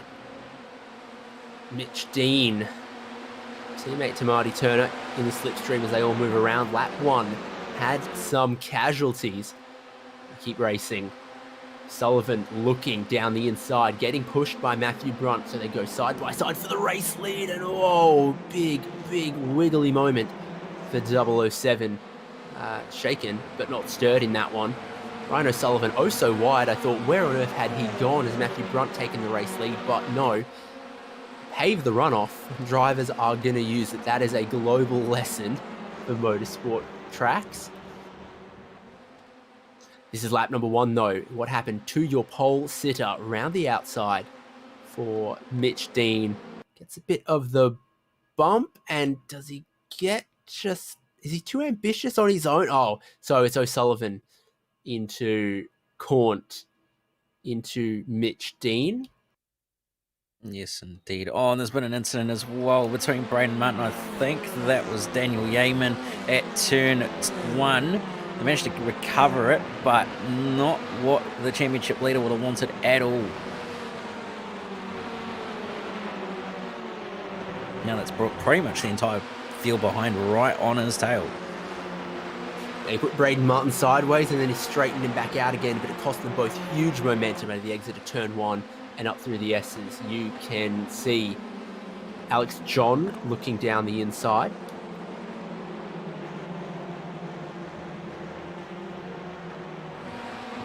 It's going to have also Braden Martin looking up his inside as well, and Yeaman not quite going to have the momentum running that outside line, so he's going to lose 2 positions. He'll lose 3 here, actually 4 make it, with Reese Gardner and Edmonds gaining a position, and he's going to lose 5 if he's not careful to Nick Wood as well. So He's certainly dropped down the order there a little bit as a result of what's gone on there with the fact he didn't quite get the run out of the carousel, but it's on further forward for the lead of this race. I should say fifth, sorry. Timothy Harris and Nathan Norman side by side. Norman slots back in behind Harris on the way through turn 1. We've got Alex McKellar for company as well, tucked right up behind them. So sort of three-way pack will be trying their best to try and work together. Take a look. That would be Nathan Norman losing out a little bit as Braden Martin, Dan Yeaman go past Yeaman, looks down the inside. A little bit of contact on Martin and then straightens him out. Like when you hit your brother, but then, you know, help pick them back up because mum's looking. And so don't tell mum. Race control did notice, though. I think a whole lot came from it because Braden Martin did stay ahead of Dan Yeaman. Yeah, he sort of redressed pretty much at the following corner, did Yeaman, so it wasn't too much lost, although that exit out of the carousel definitely cost him more than anything else. But we're trying to work his way on forward again. Will Yeaman. Harris still harassing the back of Nathan Norman as well on the exit of turn 1. If they keep fighting the way they are, they're going to probably not quite be able to catch up to that top 4 breakaway, which has happened just up the road. So is this one of those rare and fabled circuits that favours the Honda just a little bit? I'd want to say yes, but I'm not entirely sure. I guess until it wins, we won't find out. Oh no, that's a big one. Big spill at the carousel, 3 wide, causing some problems. Tim Harris has got major suspension damage. Nathan Norman's found the barrier in a few places. 3 wide at the point of turn in. Up front is Brunt. O'Sullivan and Baldwin side by side. Mitch Dean looking on. You need if you... Oh no, Baldwin sideways. Oh. Well, we're not short of action whatsoever in the Pro Division here of Ozicar Turbo Touring cars. Brady Baldwin's lost a lot of speed and lost touch with the leaders from that. Behind him in 5th and 6th, it's the double Alex attack from Top Split TV in green that are pulling a train and a half. And this encompasses, 5th down to 14th. Remember that 10th place in this group, when they finish, is going to get the pole position for race number 2 when we invert the top 10. So in this group, you want to be at the front. You want to be in that top 10. Yeah, you're absolutely right. You want to be in that top 10 depending on what's going on here. But you might want to play it conservative, as this little pack is very, very busy, as they're nearly 3 wide through the carousel, and they are 3 wide on the exit. 2 wide again. Reese Garner tries his hand to stick it around the outside. We have the inside for turn 6 on McCullough. John's going to sweep it back around the outside and take that one straight back off him. So Reese Gardner, no position gained there. Yeaman's now all over the back of McCullough though, so he's starting to move his way back forward after dropping back to about 10th. And there's the replay of what happened with Nathan Norman as well. I feel like Tim Harris was not aware that he was 3 wide as he tried to turn in and kind of sandwiched Nathan Norman against the car that was at the apex. Always hard. Sometimes it can be tough to judge space when you're 2 wide, but it's just always so hard to judge where the space is 3 wide, because you can see the car immediately to the side of you, but you can't see the car in the next lane over because the view of them is blocked. So Brady Baldwin in 4th appears to be losing time, dropped away from the top 3 when there was a bit of contact there. And despite the battling, I think Alex John, Reese Gardner, Alex McCullough are closing him in and are going to swallow him up. Yeah, I think you're right there, based on how this is starting to go for Brady. I'm just going to get a replay of on board Alex John with the incident and what happened between himself over Norman, and there's the bump, and you can just see they all sort of piled in, and you can see, even though it is actually in slow motion, you can tell that Alex sort of just seen that all happen in slow motion at the same time. So it's he's managed to get away with that very, very well. Alex McKellar not so much, but certainly not the way that Norman will have hoped to get through that carousel that time at least. The top three will be thankful they're not part of the all-in brawl that is every other car that is running except for Nathan Norman. Right with the lead, Sullivan appearing to be willing to work with him at the moment. Mitch Dean may be the unpredictable one in the group, but it is just the three of them. It's that pack behind where everyone going every which way, because it just takes one driver to aggressively look for position every corner and everyone else has to cover that off. The more you've got in the pack, the harder it is to coordinate. It's Brady Bolden still holding on to that fourth, being immediately caught by Gardner or the Top Split TV boys. There's certainly a very, very angry pack of cars behind, that's for sure. That'll all want to be trying to gain a position or two, or maybe even more, depending on what may ensue in front of them. As you can see, they're side by side through turn one. Very wide as well was Ashley Norman in the chicken up car. I guess forced off a little bit there based on the fact he didn't have any room really. Back to the lead though, and switch between Brunt and O'Sullivan. O'Sullivan actually pushing Brunt down at the back straight, and you can see the pack in the background all squabbling extremely hard for the minor positions. Baldwin still leads, John just in behind, Gardner in sixth, and trying to go around the outside of McKellar is Braden Martin. He might be able to pull this off, and he's going to try his best, and he's just managed to hold on enough, and he's going to have the inside for turn 6. He's going to get that one done very, very easily, as McKellar not really going to be able to put any sort of fight on that outside line through turn 6, and Yeaman's hunting McKellar and looking to try and gain an extra spot as well with how close he is. So you've got your top three. You've got that next group led by Brady Baldwin. And you got Nathan Norman 8 seconds behind that group, all on his lonesome. That's every car that's running. They're either in the top three or they're the rest in this group. And I think you throw a chip to Seagulls and they form a more orderly line than we've been seeing out the S's down towards the carousel. Board with Dan Yeaman currently in 9th. You know, it looks to pull out from behind Alex McKellar and finds McKellar's got the slipstream off everyone else. There's nowhere to go. He's looking backwards with Baldwin now in 5th, having to go around the outside. And Martin and Reese Gardner side by side, 2 by 2, if you like. Yeah, still 2 by 2 as well. And these of the carousel, despite running a little bit wide, was Braden Martin. He's now tucked right up behind Brady Baldwin. And he's going to try and make something happen here, but not quite. Reese Gardner going to hold it around the outside, stick it back up the inside for the final corner and take the position straight off Martin.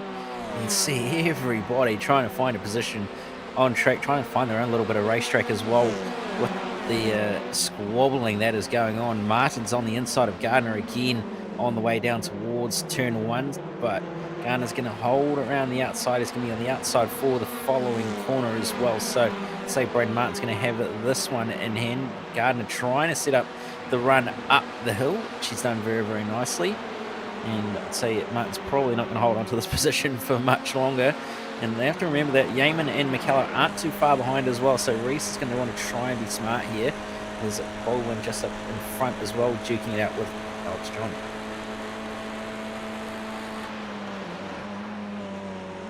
Over the bump, on the brakes, turn it into the hairpin. Looks good for Alex John. Reese Gardner demonstrates exactly how much of that runoff you can use. Baldwin looks to the inside, has his nose in there, doesn't brake quite as deep. As as Alex John does.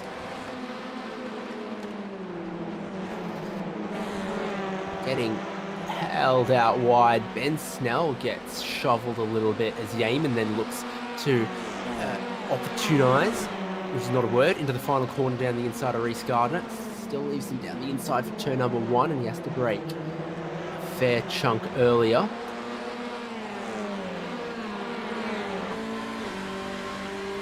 See how close Edmonds is to the back of Yeaman as well on the way up the back straight. He's pretty much bump drafting him nearly at this point. He's certainly be getting a lot of draft and toe down the back straight. He's going to look to the inside to suck right up behind to Reece Gardner.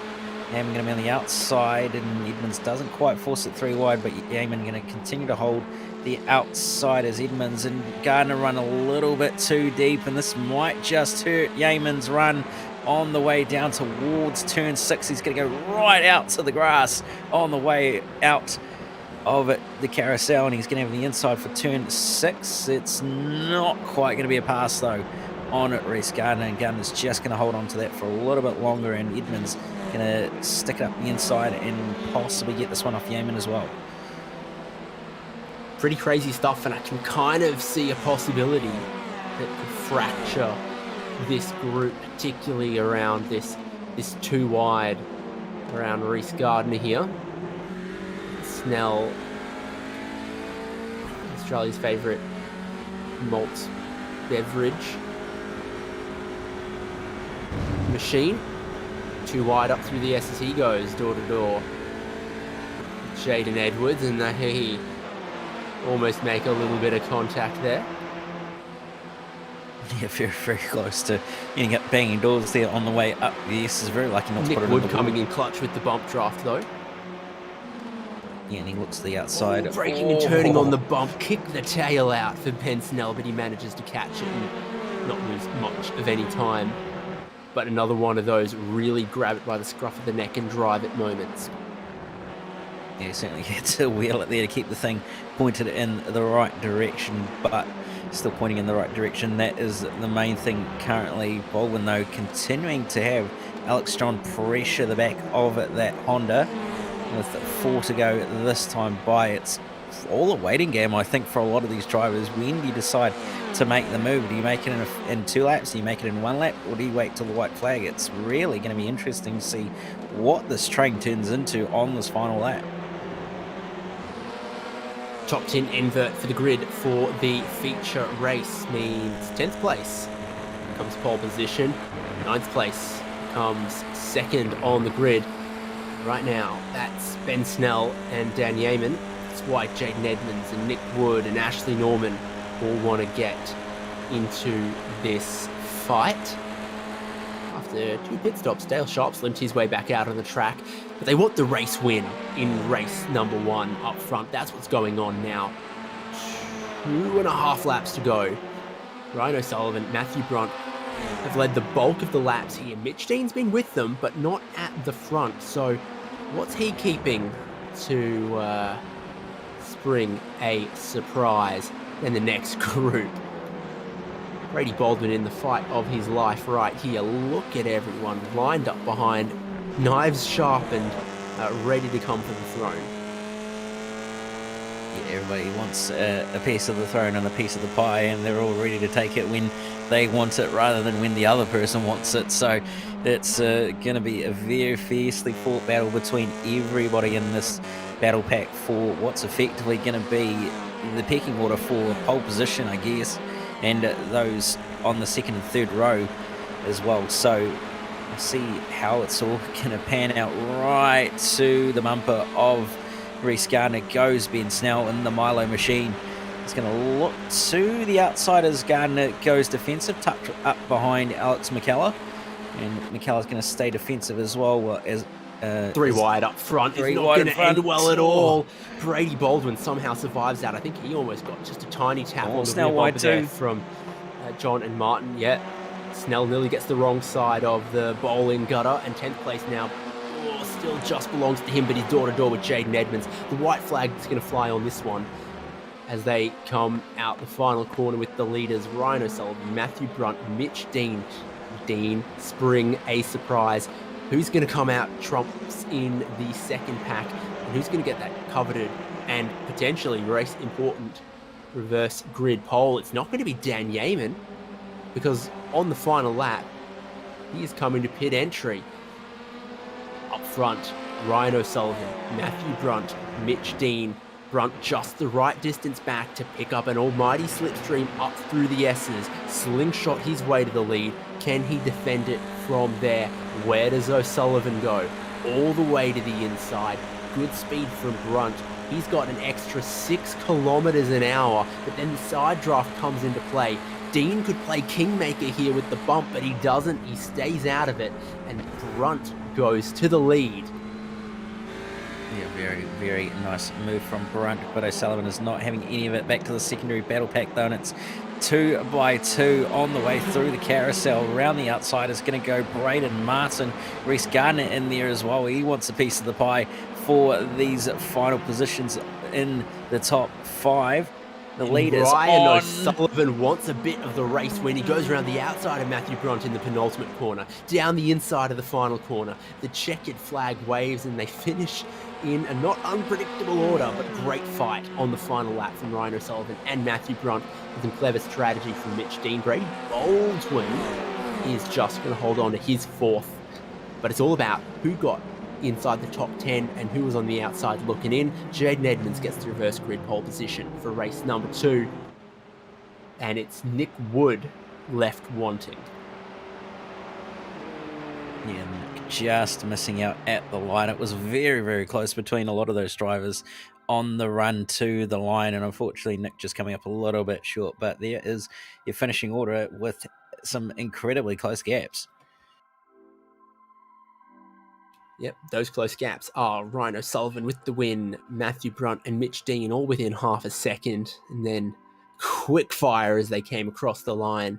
Brady Baldwin, Braden Martin, Reese Gardner, Alex John, Alex McKellar, Ben Snell, and Jaden Edmonds with the reverse grid pole position for race number 2.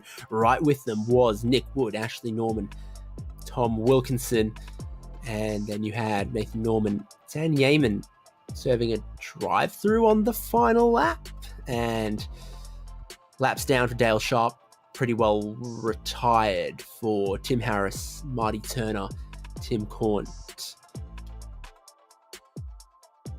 That's just a third of the action that we're going to have for the Pro Division, because they've got their 40-minute race coming up shortly. And I think we recap what is going on in the Pro Division. It's Dan Yeaman, who was just 4 points clear of Tim Harris in the championship before race 1. And I don't think either of them had a particularly good race 1, so it's still open season there. Mitch Dean, though, finishing on the podium of race number 1. That is probably why you saw him just being a little more cautious and not going for that race win.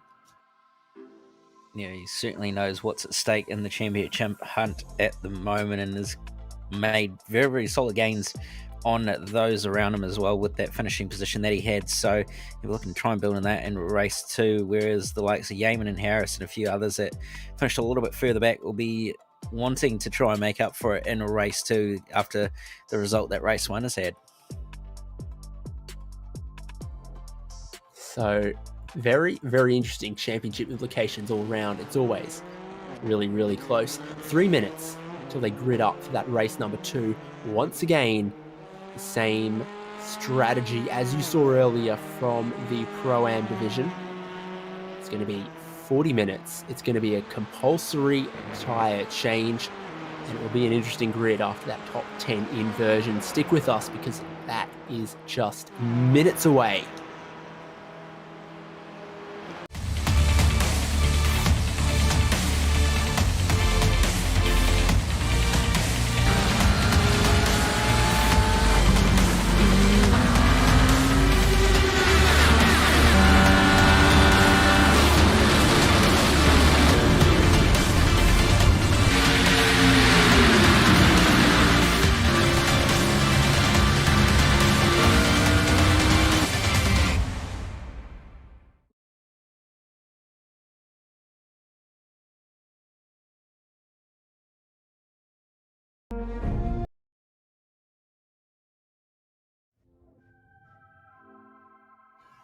final race of the evening is upon us. And we saw an incredible amount of pack racing out of the pros in their race number 1. It's time for their race number 2. Compulsory pit stop. More strategy and how important could working together in a pack be. Plenty of teammates in this Division 2. You've got Brady Baldwin and Nathan Norman. You've got the Chicken Up cars. You've got the Top Split TV cars. A couple locked on iRacing cars in there too. Could working together be the key to a podium and a win, and maybe salvaging some points glory, setting yourself up for a good run to the championship conclusion next week. This is how they grid up now. Jaden Edmonds, Ben Snell, Alex McKellar, Alex John, Reese Gardner, and Braden Martin. Brady Baldwin, Mitch Dean, Matthew Brunt, Ryan O'Sullivan is your top 10 has been inverted. Then as they finished race number 1 is Nick Wood, Ashley Norman, Tom Wilkinson, Nathan Norman, Dan Yeaman, Dale Sharp, Tim Harris, Marty Turner, and Tim Cornt. Knowing what we saw from the Pro-Am in this format, knowing what we just saw from the pros in their race number 1, what is going to be our key points as they get ready to go racing? 32 laps on the board. Is it going to be that or 40 minutes? We'll find out in a second.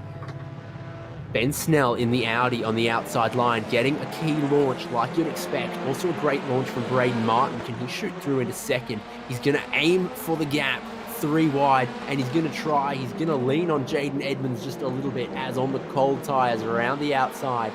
Alex John uses all the runoff. It is the Ben Snell show and the Audi RS3 show as we get our standing start underway once again.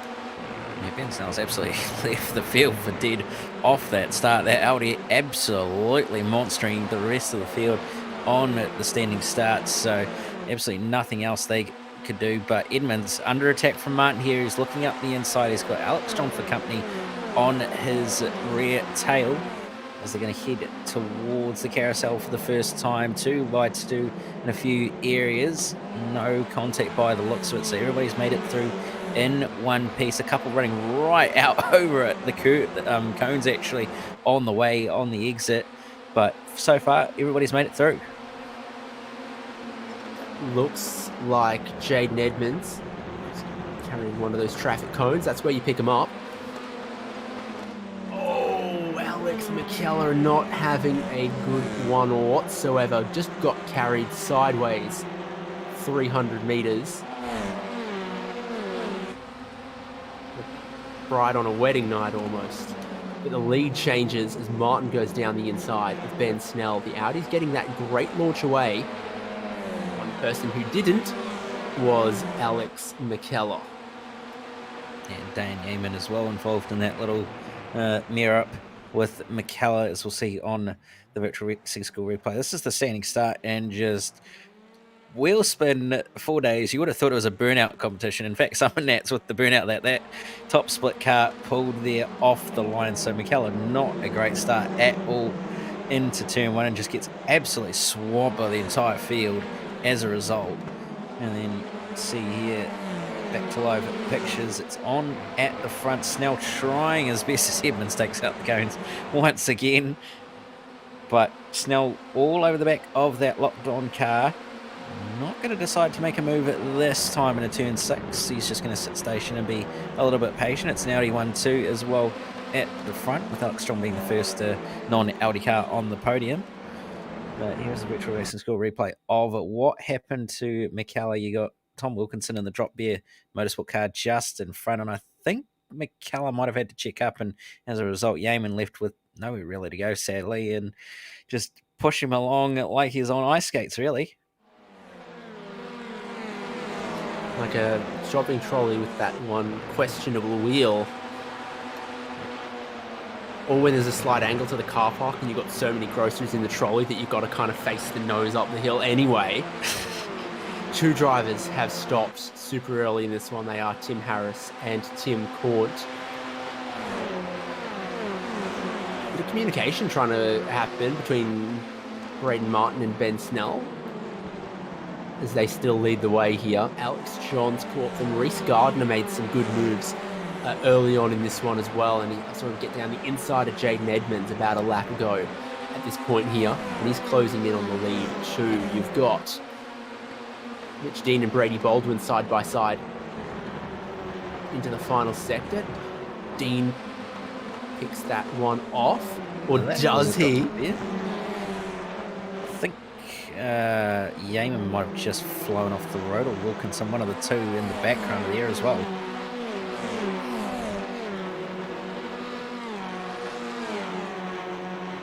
Well, they're 12th and 13th. Norman actually, by going back and looking at it, so not quite sure what happened there, but that was very, very big off for him there. It's not been a night for small offs. Rear just says nah.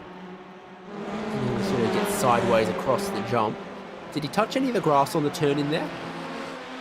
Didn't look like it. He was well clear of the white line, so yeah, not entirely sure what ended up happening there, but he certainly went for a bit of a ride, and Ben Snell getting a little bit crossed up on the way through the carousel. Managed to gather it up quite nicely though, and he'll put the block on Braden Martin. He's going to be the inside for the 6th corner on the circuit. Alex John thought about a move, and so Reese Gardner, but they're all still single file on the way through turn 6. And they know each other pretty well. Snell, Martin, and John.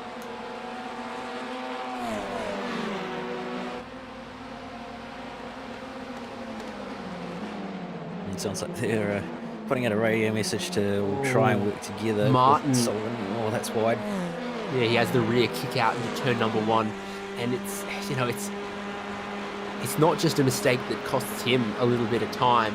It costs him that super critical momentum. It costs some momentum to the guys behind. I think Gardner and Edmonds didn't have to check up majorly though, and I think they're right back into this. But the top 5 were almost starting to form their own group, and that has put paid to it. That little mistake just there from Braden Martin. Now, it might have just been a matter of time and eventuality that the likes of your race 1 podium might catch up, but that definitely hastened the progress. That was a bit of a catalyst for it. Yeah, it certainly was, and probably something I don't want to be doing too many times as well in this race, especially after they've pitted with those much newer tyres.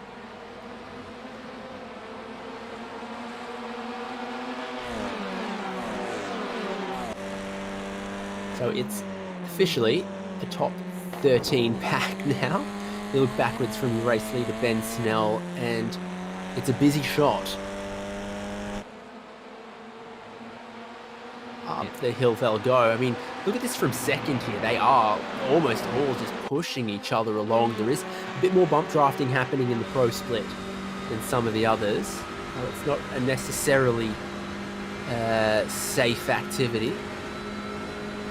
It's literally the road course version and TCR version of the Daytona 500 right now, with about 4 or 5 cars all bump drafting each other. Boogity, boogity, boogity.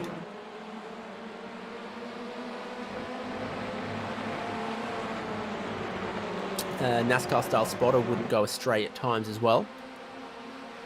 It's kind of what you get by default in iRacing, but that kind of crew chiefing is very similar to what will be necessary here. I want to be keeping an eye on what's going on around here with how close everybody is at the moment, especially in this pack. You know, it's funny, they start the race so close together, you know, just a couple of meters grid slot to grid slot to grid slot. We had the first 4 or 5 laps stretch the field out a little bit, and now it's all right back together until Dan Yeaman went exploring the outfield of turn number 1 just in the back of shot there. We had your 13 cars up front within about 3.5 seconds, and almost just a perfect train at points here. Definitely looks like Dean and Norman pushing each other along there. And what's going on for the lead? Is Alex John going to have a bit of a look down the inside here as well to try to take it away from Ben Snell? He's gonna look. He's gonna try. That doesn't necessarily mean he's gonna be successful, especially with the momentum drivers seem to be able to pick up, going the far side of that curb on the exit with this correct, refreshed Watkins Glen that we have. Yeah, certainly no lack of respecting the track limits with the new scan that we have. I must admit, it is actually quite refreshing to be able to go out that far, because I think everybody's experienced it. There's been so many times where you've gone through that final 2 corner section and you've gone, I'm going to hit it right, I'm going to hit it right, and then you just run wide and clip the grass and you go, oh look, I'm now a tyre barrier.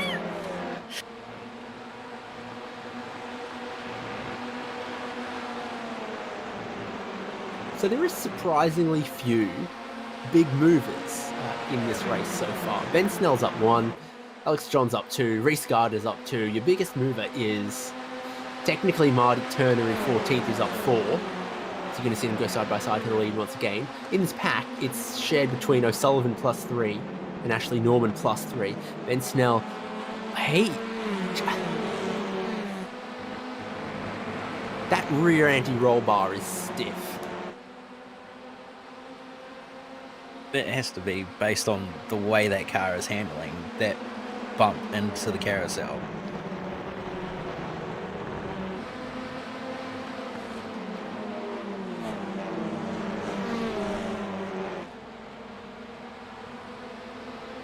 Yeah, more than everyone else, it would seem. Now Snell is pushing John.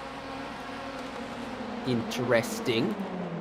Ryan O'Sullivan's picked off another spot there, so he is actually just picking his way up towards the front here.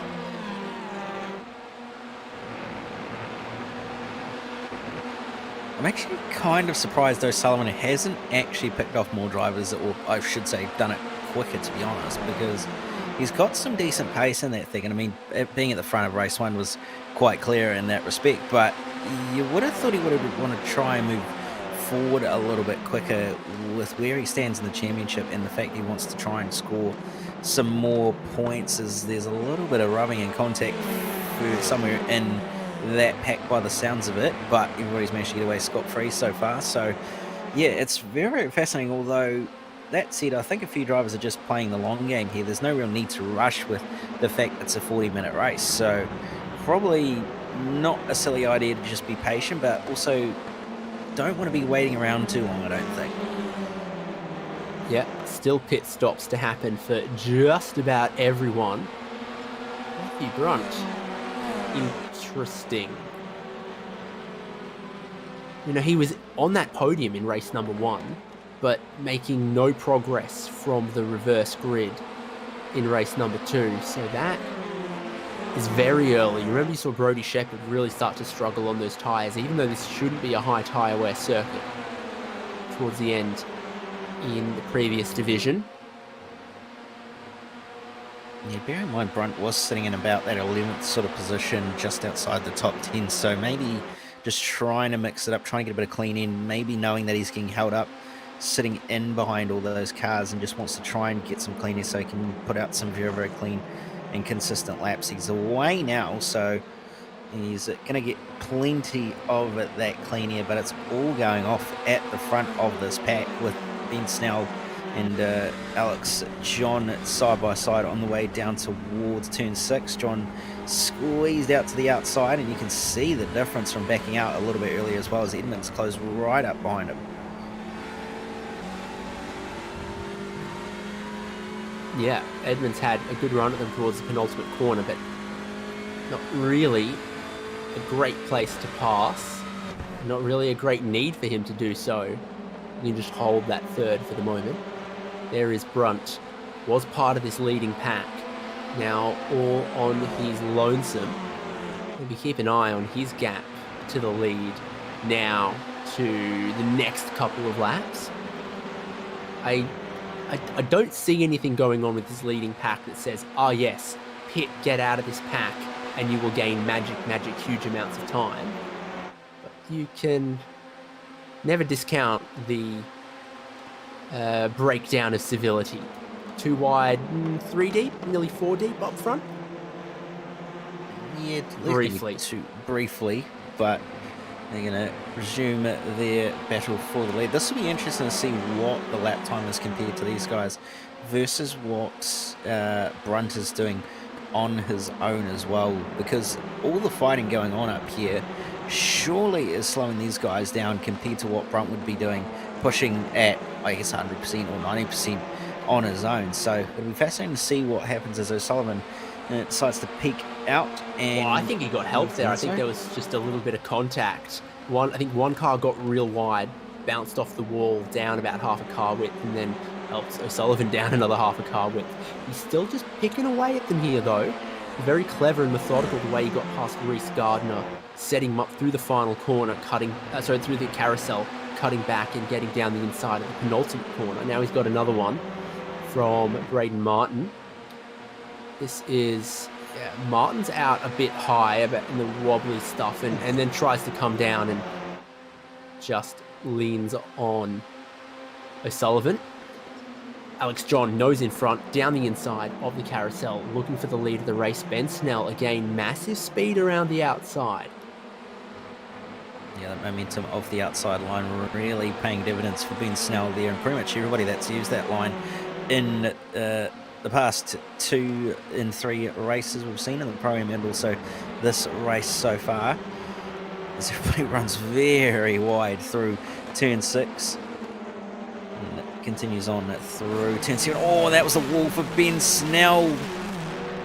Not sure if that's actually caused damage. It doesn't look like it has, but it certainly hurt his momentum, and as a result, he's had Edmonds slip on by, and he's ended up nearly swamped by O'Sullivan and John, who were side by side on the way down towards the S's. We get a replay here on the right-hand side of your screen. Just coming in a little bit too hot, and whoop, there's the wall.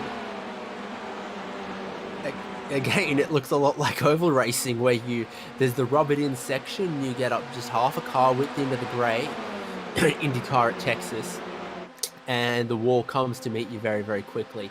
For O'Sullivan, looking down the inside of turn 1 doesn't yet appear to have paid dividends for him. Snell still holds on to that lead.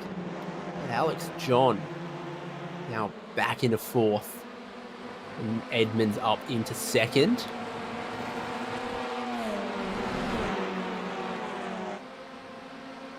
So Alex John has dropped back a little bit here. We get very, very close back to the back of the Evolution Racing team car, though. Lap after this one, we start to see a bunch more pit stops from the leading group here. So it's not Snell, it's not Edmonds, it's not O'Sullivan this time around. Look at this. Some very shallow exits from the corners for Brady Baldwin. From the carousel, he was like the only person staying on the inside of the curbing. Sullivan and Edmonds. Let's do a bit of Hyundai contact. And just squeezing there as well for good measure from O'Sullivan on the way down towards the S's on Alex John. So we'll see what happens here on the way into the carousel. Does anybody decide to go for a move here? You have to think they would be based on what we've seen in the past 14 laps. A couple of drivers further back fighting for position. O'Sullivan looks to the inside of Edmonds, not quite enough overlap, and has to back out instead. So the top 4 remain unchanged this time into the carousel. Snell with the most laps led award as they go at the minute.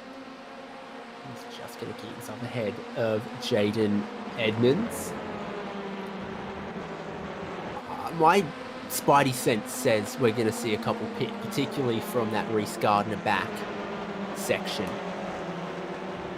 Yeah. Okay, all right. I might still have it. How hot was that on the pit entry? As we're going to see both of the drop bears together, which makes quite a bit of sense. Dan Yeaman in, followed by Tom Wilkinson. I hope they both remember to put enough fuel in this time. Yeah, hopefully a little bit more than minus 100 in the fuel tank for Dan Yeaman this time.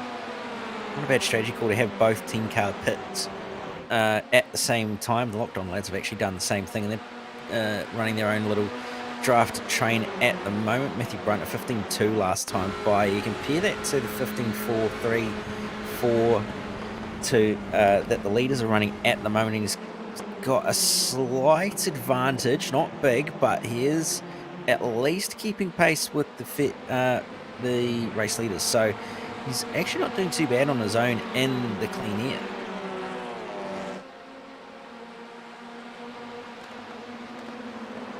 There's Yeaman, Brunt in the middle. Tom Wilkinson just an itty bit behind. Any reaction up front as O'Sullivan looks for the lead round the outside of the final corner? He's going to get it because Ben Snell's into the lane. Alex McKellar into the lane. And Nick Wood as well. Be almost the halfway point of this race by the time they exit that pit lane. So I think that is about par for the course as far as you would expect from strategy.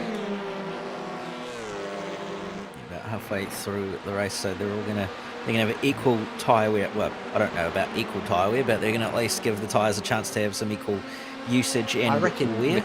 McKellar's tyre wear is going to be better in the second half because he's probably not going to lay down a significant 11sies to kick off the stint.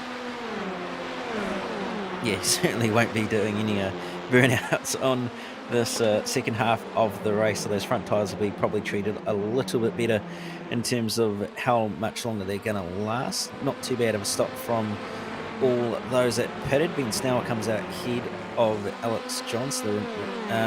Order remaining unchanged, but Daniel Yeaman and Matthew Brunt have appeared into this battle pack as well, and they're going to be all over the back of John and Snell as well by the end of this lap. So some very, very good strategy work from the drop bear cars, and also not a bad call by Matthew Brunt pitting early as he did.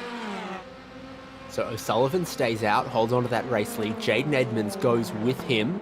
Not a bad move if you're all on your own. The chicken up machines of Norman and Dean stay out together. So that could be their strategy play to try to go long. Reese Gardner, Braden Martin, Brady Baldwin, Alex McKellar all in the lane. It was Alex John who pitted a lap ago, not, as I incorrectly said, McKellar. I should have just said Alex, and I would have been right by covering all the bases. They're fighting, though, in places they don't necessarily need to, this group that pitted just a little bit earlier. Oh, and they're fighting 3 wide with 16 to go. Look at those other cars coming off the pit lane. That's Gardner. That's Martin. It's Baldwin. Well, this could play havoc for a couple of drivers exiting the lane. 3 wide up. Yes, is Yeaman nearly ending up causing an incident on the inside, being 2 wheels in the dirt. All managed to come out the other side somehow, but Yeaman's compromised his run, and as a result, Nick Wood and Brain Martin are all over his tail. Ben Snell's going to well and truly get by Reese Gardner, though. They're all in now except for Mitch Dean. So O'Sullivan and Jaden Edmonds pit in together. Ashley Norman goes with them. His teammate Mitch Dean stays out, and that baffles me. Because I really thought if you were going to, with your teammate stop early, with your teammate go long, you can make that strategy work. Separate themselves at this point in the race, I'm just not sure. What you can be sure about is that everyone who's pitting right now is going to join somewhere around this gaggle of cacophony. And Snell's got a couple of cars there. From going a couple laps longer, what's O'Sullivan going to have in the tank? I think he's going to rejoin with cold front tyres pretty well right in the middle of this group.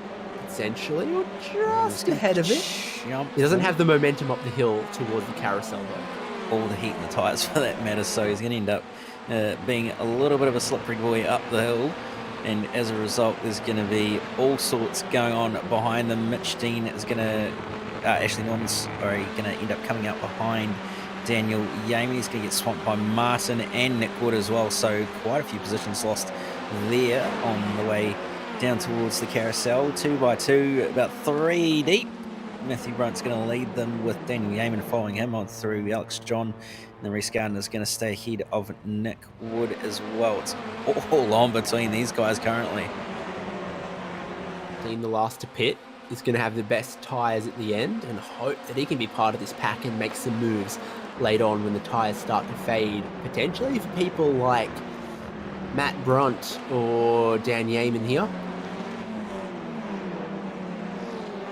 Sullivan and Ben Snell are a chance to have a breakaway though.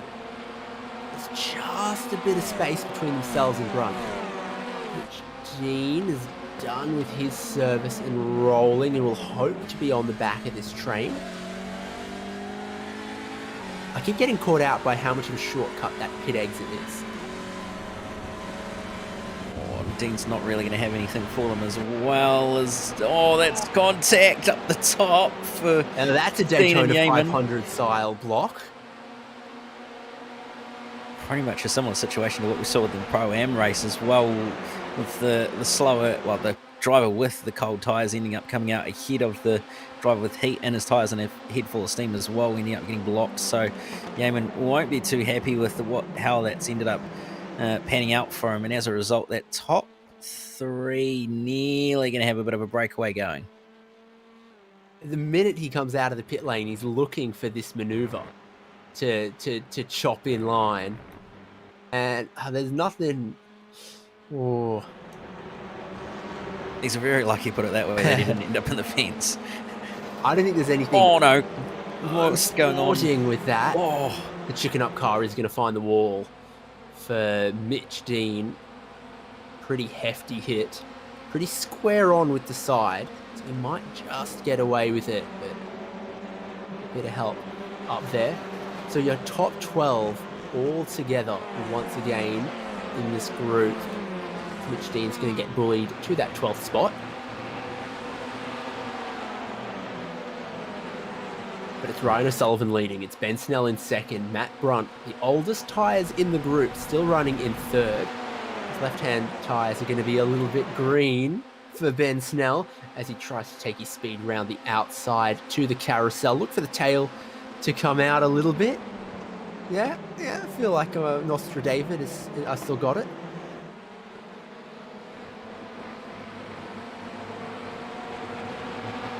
so we're going to replay on the screen on the right hand side on board Reese Gardner of this contact. Yeaman, it's hard to tell what actually ended up happening there. Yeaman kind of a little bit ambitious, sending it up the inside there with a very, very late dive, but yeah, hard to tell on that one, I think.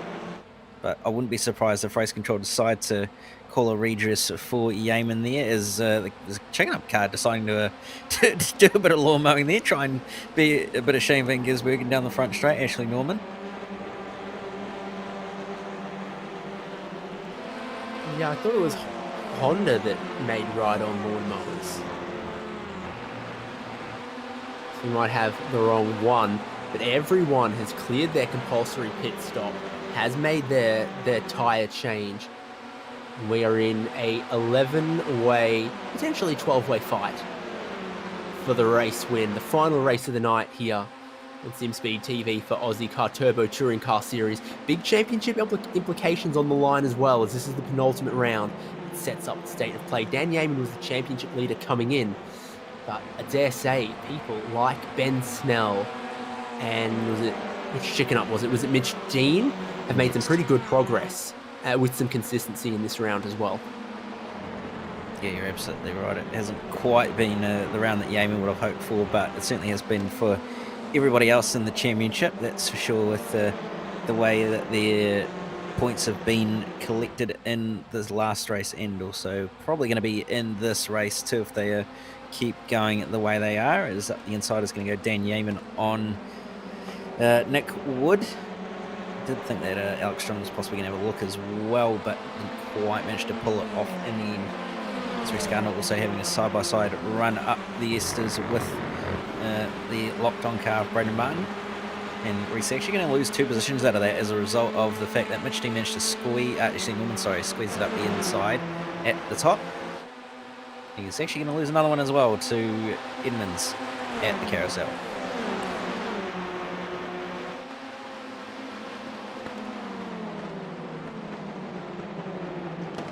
Baldwin's being very charitable, pushing Mitch Dean along. Those two have just lost touch with this lead group. Just exiting the carousel back there right now. They're going to try with an amount of laps to go. It says 11 on the graphic. I think it's might be 9 or 10 to try to catch this group back up.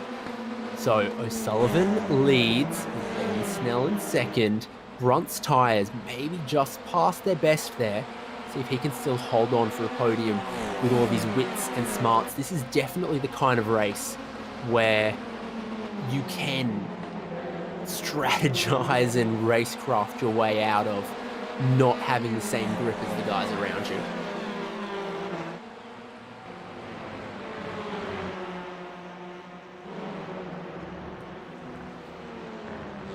That's the wall, and that's definitely the wall for the locked-on car there, involving the drop car of Tom Wilkinson as well. Not quite sure how that's all sort of unravelled there. Tony Hawk couldn't have landed that 1440. I agree. That was quite some skill. Nick Wood, skatey sideways spec through the carousel, so some contact there. Tim Harris to Tom Wilkinson, and Tim Harris looks like he might be out of this race at the moment.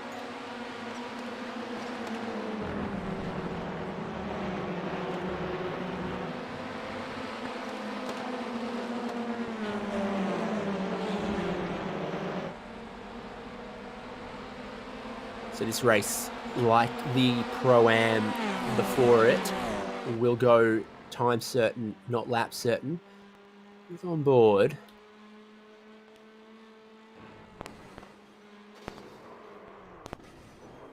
It's a weird one, right? Because the track doesn't narrow, but there's the perception of the track narrowing as the guardrails squeeze in on that straight, because there's an access tunnel underneath that takes you, in and out of the circuit into different spectator areas and camping. So Wilkinson, it was, I think, has moved fractionally to the left as he's seen that Armco approaching, but the track, the paved surface, to my eyes, stays the same width. We're talking about here. So the boot rejoins on the left, and the track narrows right there where there's a tunnel underneath it, or feels like it does. Yeah, it doesn't actually narrow by the looks of it. I guess it's what I like to call, at least, the Monaco effect, where everything narrows up perception-wise, but nothing actually does, and you end up with this, I guess, a bottleneck where everybody goes, oh no, I need to take evasive action or slow down, when they don't actually need to. It's a very, very strange thing.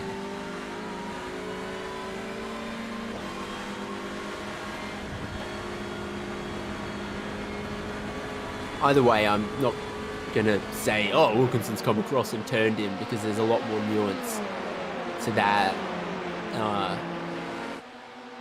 Harris was kind of coming across to make sure there was only one car width to his right at about the same time that Wilkinson sees that guardrail approaching.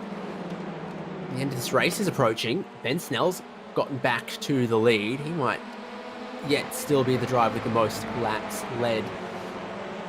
Right, not yet showing any sign of performance degradation, but Dan Yeaman is looking down the inside of him for a podium place. What would be a very important one. Yeaman looks like he's going to get that.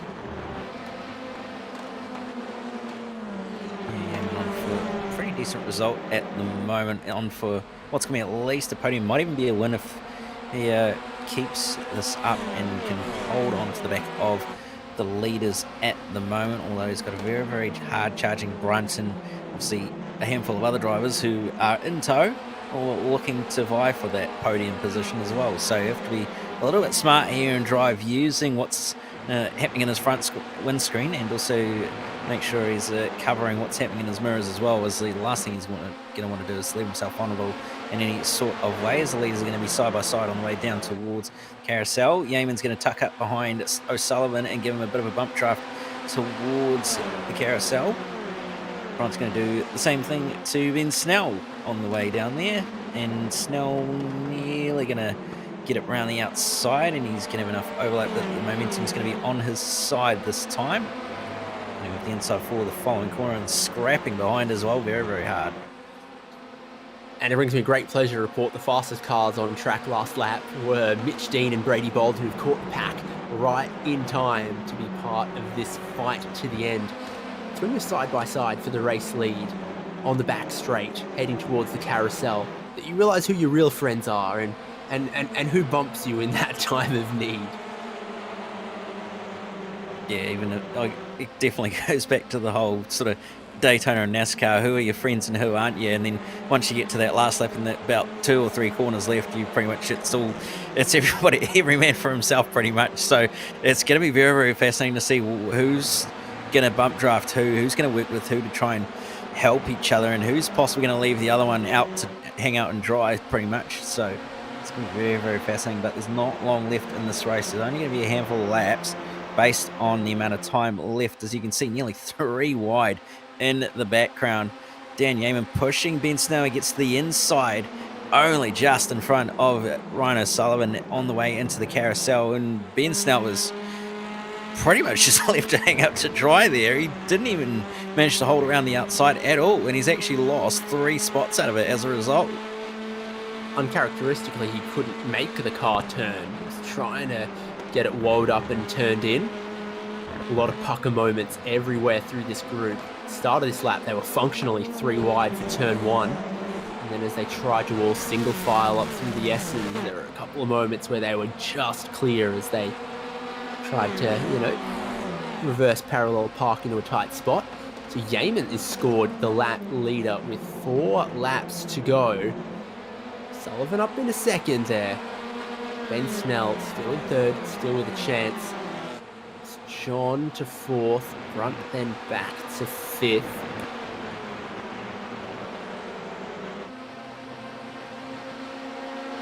First and second in bumper contact. Ben Snell says, all right, well, I'll go all the way down the inside, but he's got no one with him there. He's got no one helping him. I think his momentum's going to stall out, at least against Yeaman for the race lead. Maybe he can hold off Sullivan, but he throws it in so deep down the inside there. This could still be anyone's race, and I love the fact that, the inside line is maybe where you want to be for the carousel, but there is speed and grip around the outside when you get it right too. Yeah, there absolutely is, and the fact that Yeaman and O'Sullivan are working together as well to push each other along means that they've got the advantage on that outside line. It's the chicken up car of, I believe that is Mitch Dean, Norman, sorry. No, it is Mitch Dean with the cones, is decided to join the traffic management clan again. It's actually a fitting car colour as well, considering it's black and orange. Bit of the old Black and Decker going on.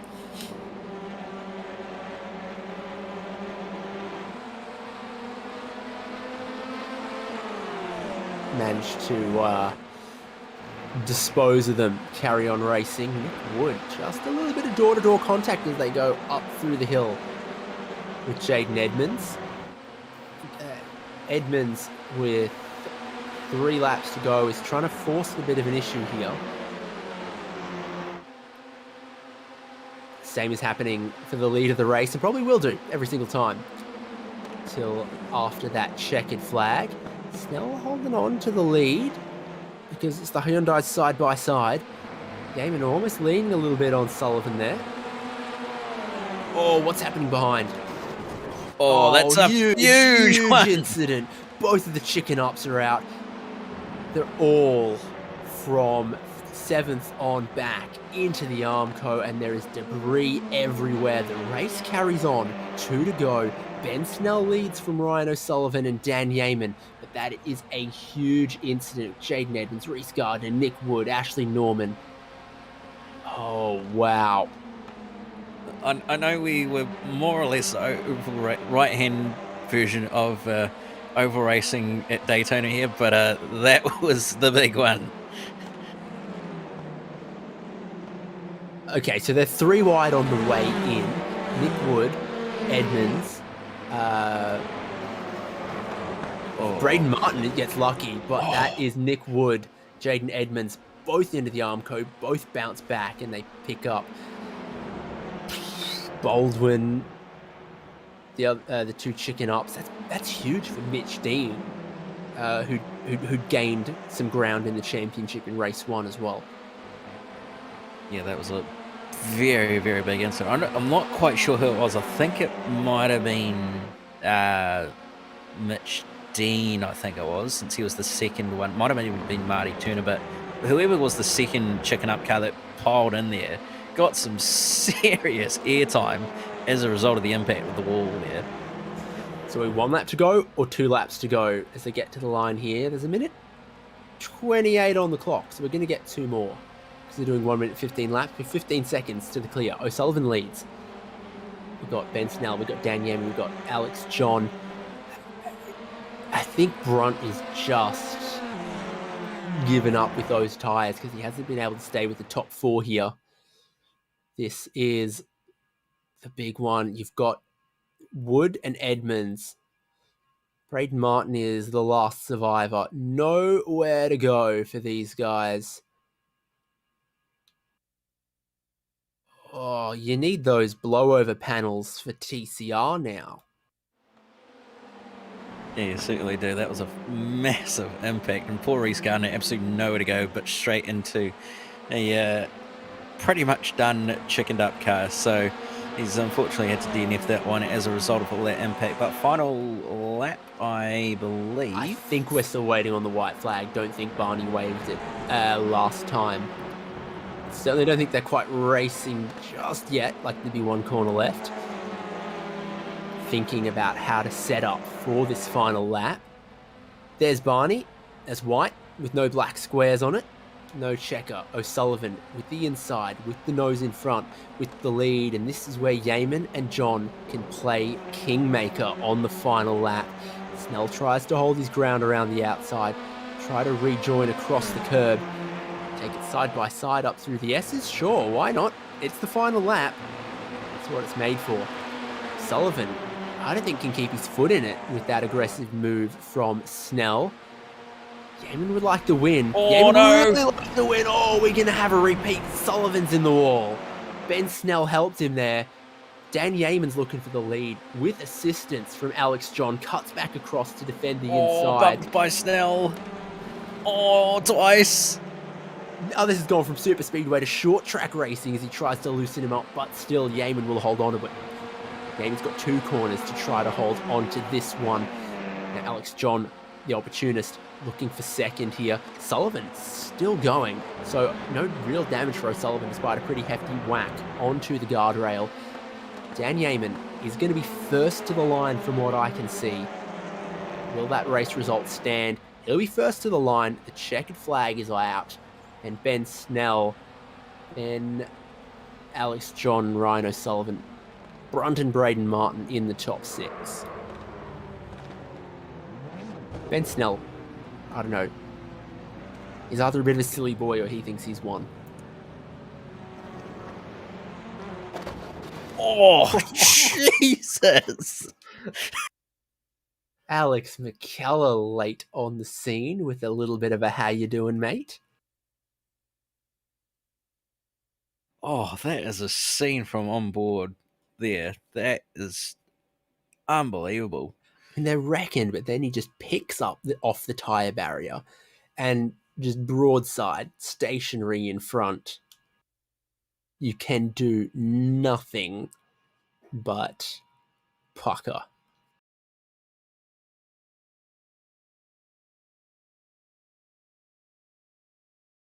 I'm guessing we're going to get a replay here of that unbelievable impact. That was definitely not expected. Leroy Jenkins. Pretty much that.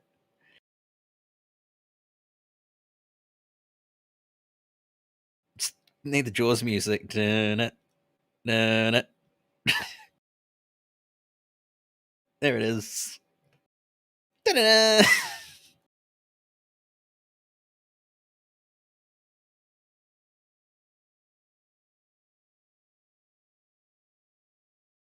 And here it comes. Need some majestic music. Oh, that was some solid airtime.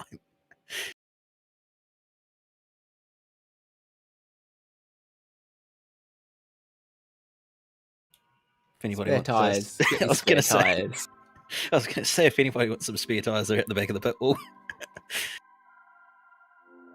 Run over those results again. Dan Yeaman, Ben Snell, Alex John, Ryan O'Sullivan, Matthew Brunt, Braden Martin, Martin Turner, Alex McKellar, Tim Cornt, and Dale Sharp as the top 10.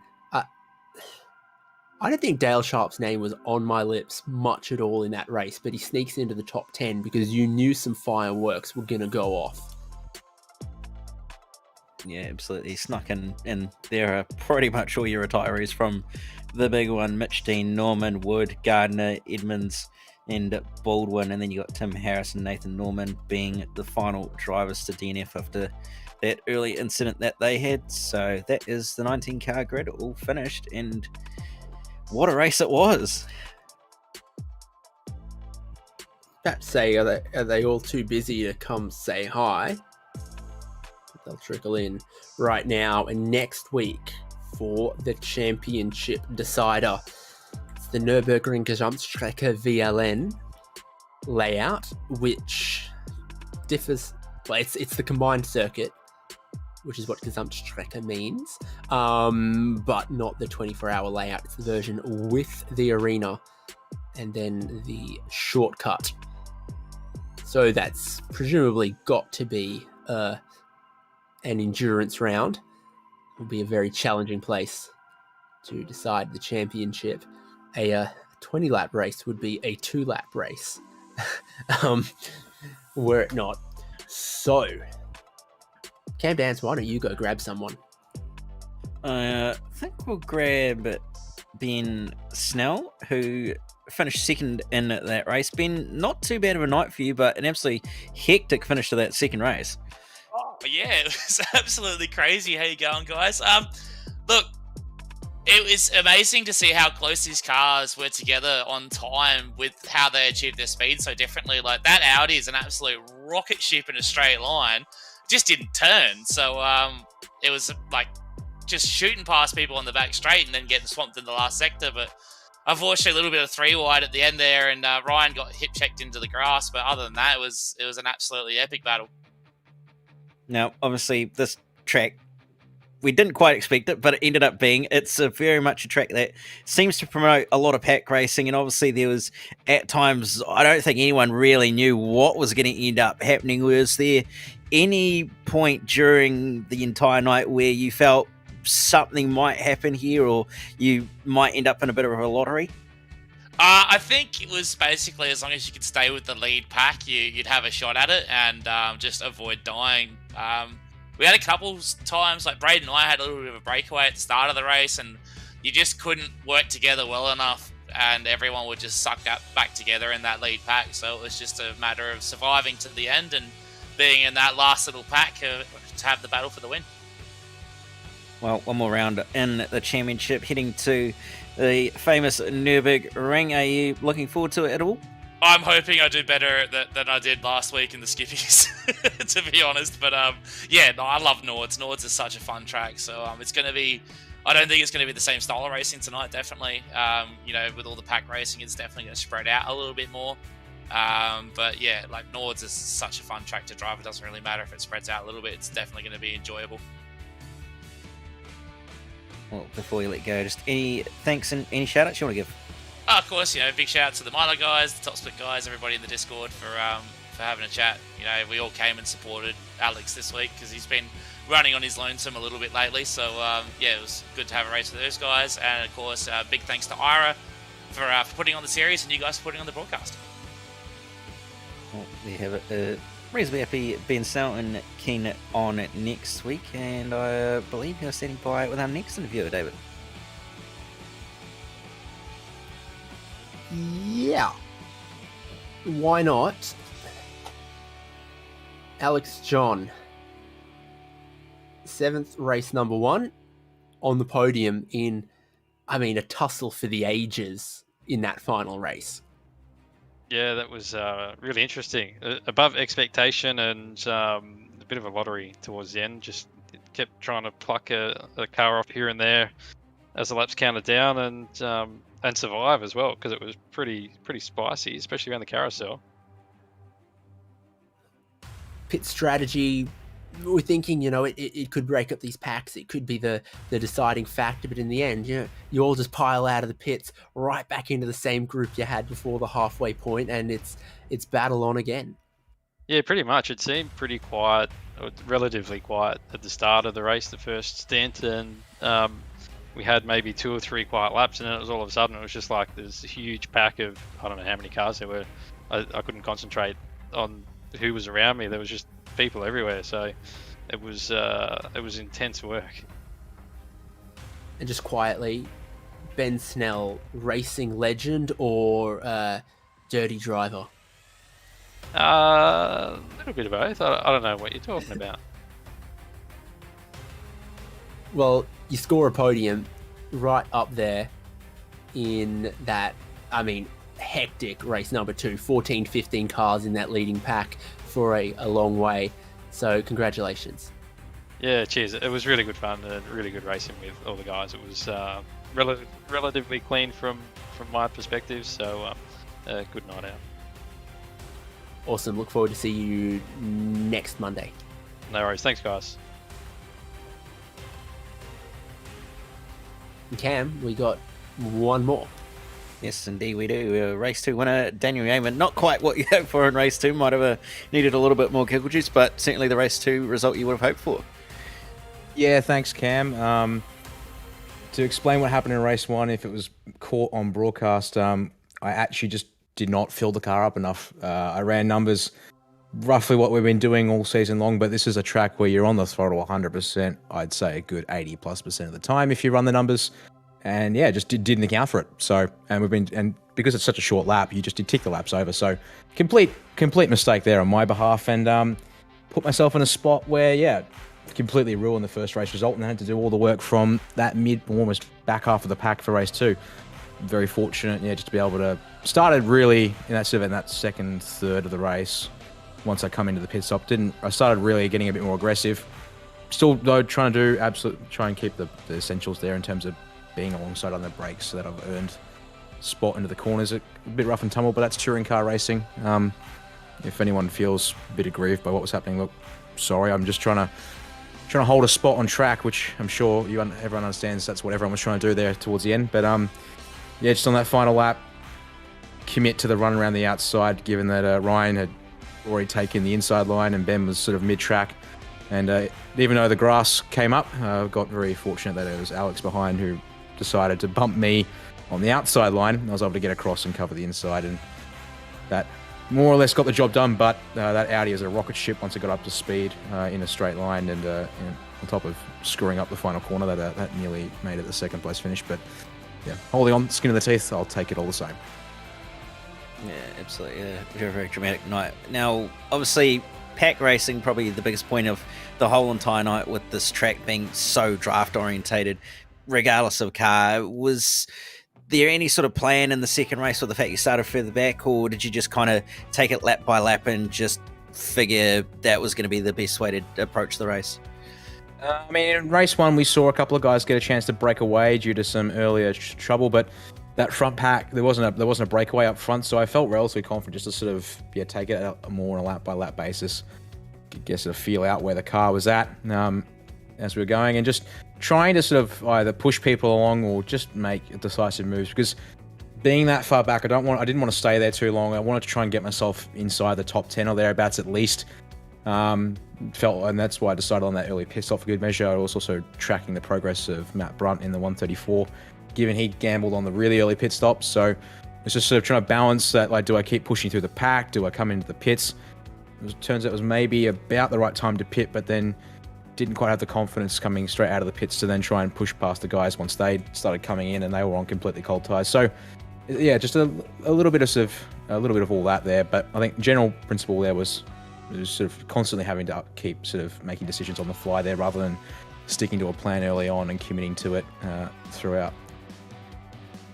Well, one more round left in the championship. We head to the Nürburgring Nordschleife for the final round, and more than likely going to be an endurance round as well. Any thoughts and possible ideas on what to expect? Honestly, not a clue. I have not driven a front-wheel drive car around that place, so whilst I'm familiar with the layout, due to Nord's 24 race time in the past. It's just, rock up next week, see what happens.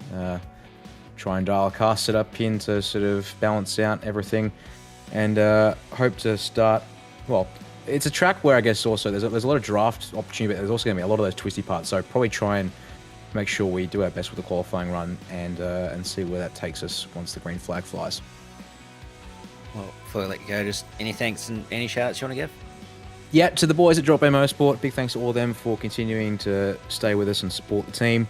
Bit of rough luck for Tom, teammate, tonight, but that's how it is sometimes, especially in a bit of a door banger class like this.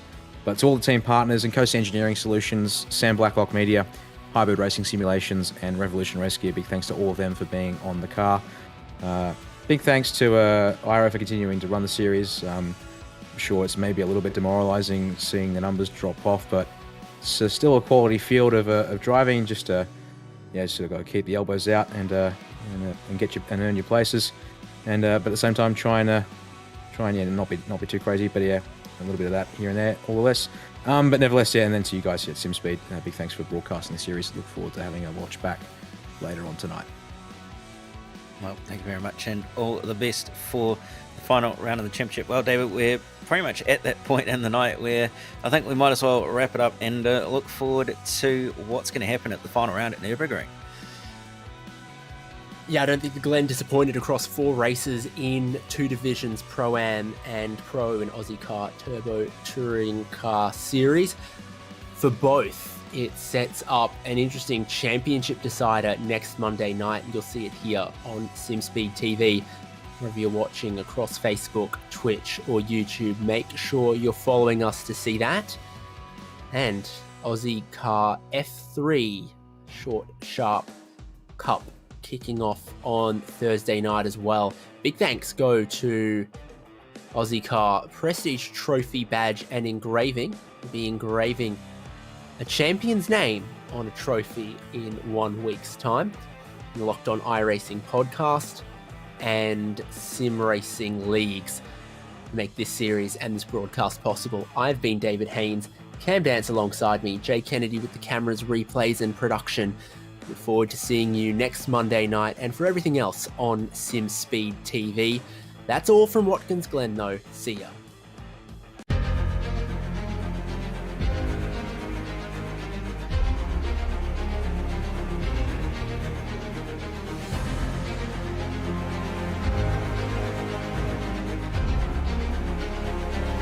This is fantastic. This is GT racing right now. He's got traction, he's got everything outside of both of them! Maloney! Oh, he's taking Anderson! Anderson's up top! Oh my god! Oh, big crash! Oh my goodness, half the field's gonna get rolled! Six very close. These guys are want to make their way through the field very quickly. Oh, there we go! Oh no! That's massive! This is it! This is over! I can't believe this! Oh my god! God, what?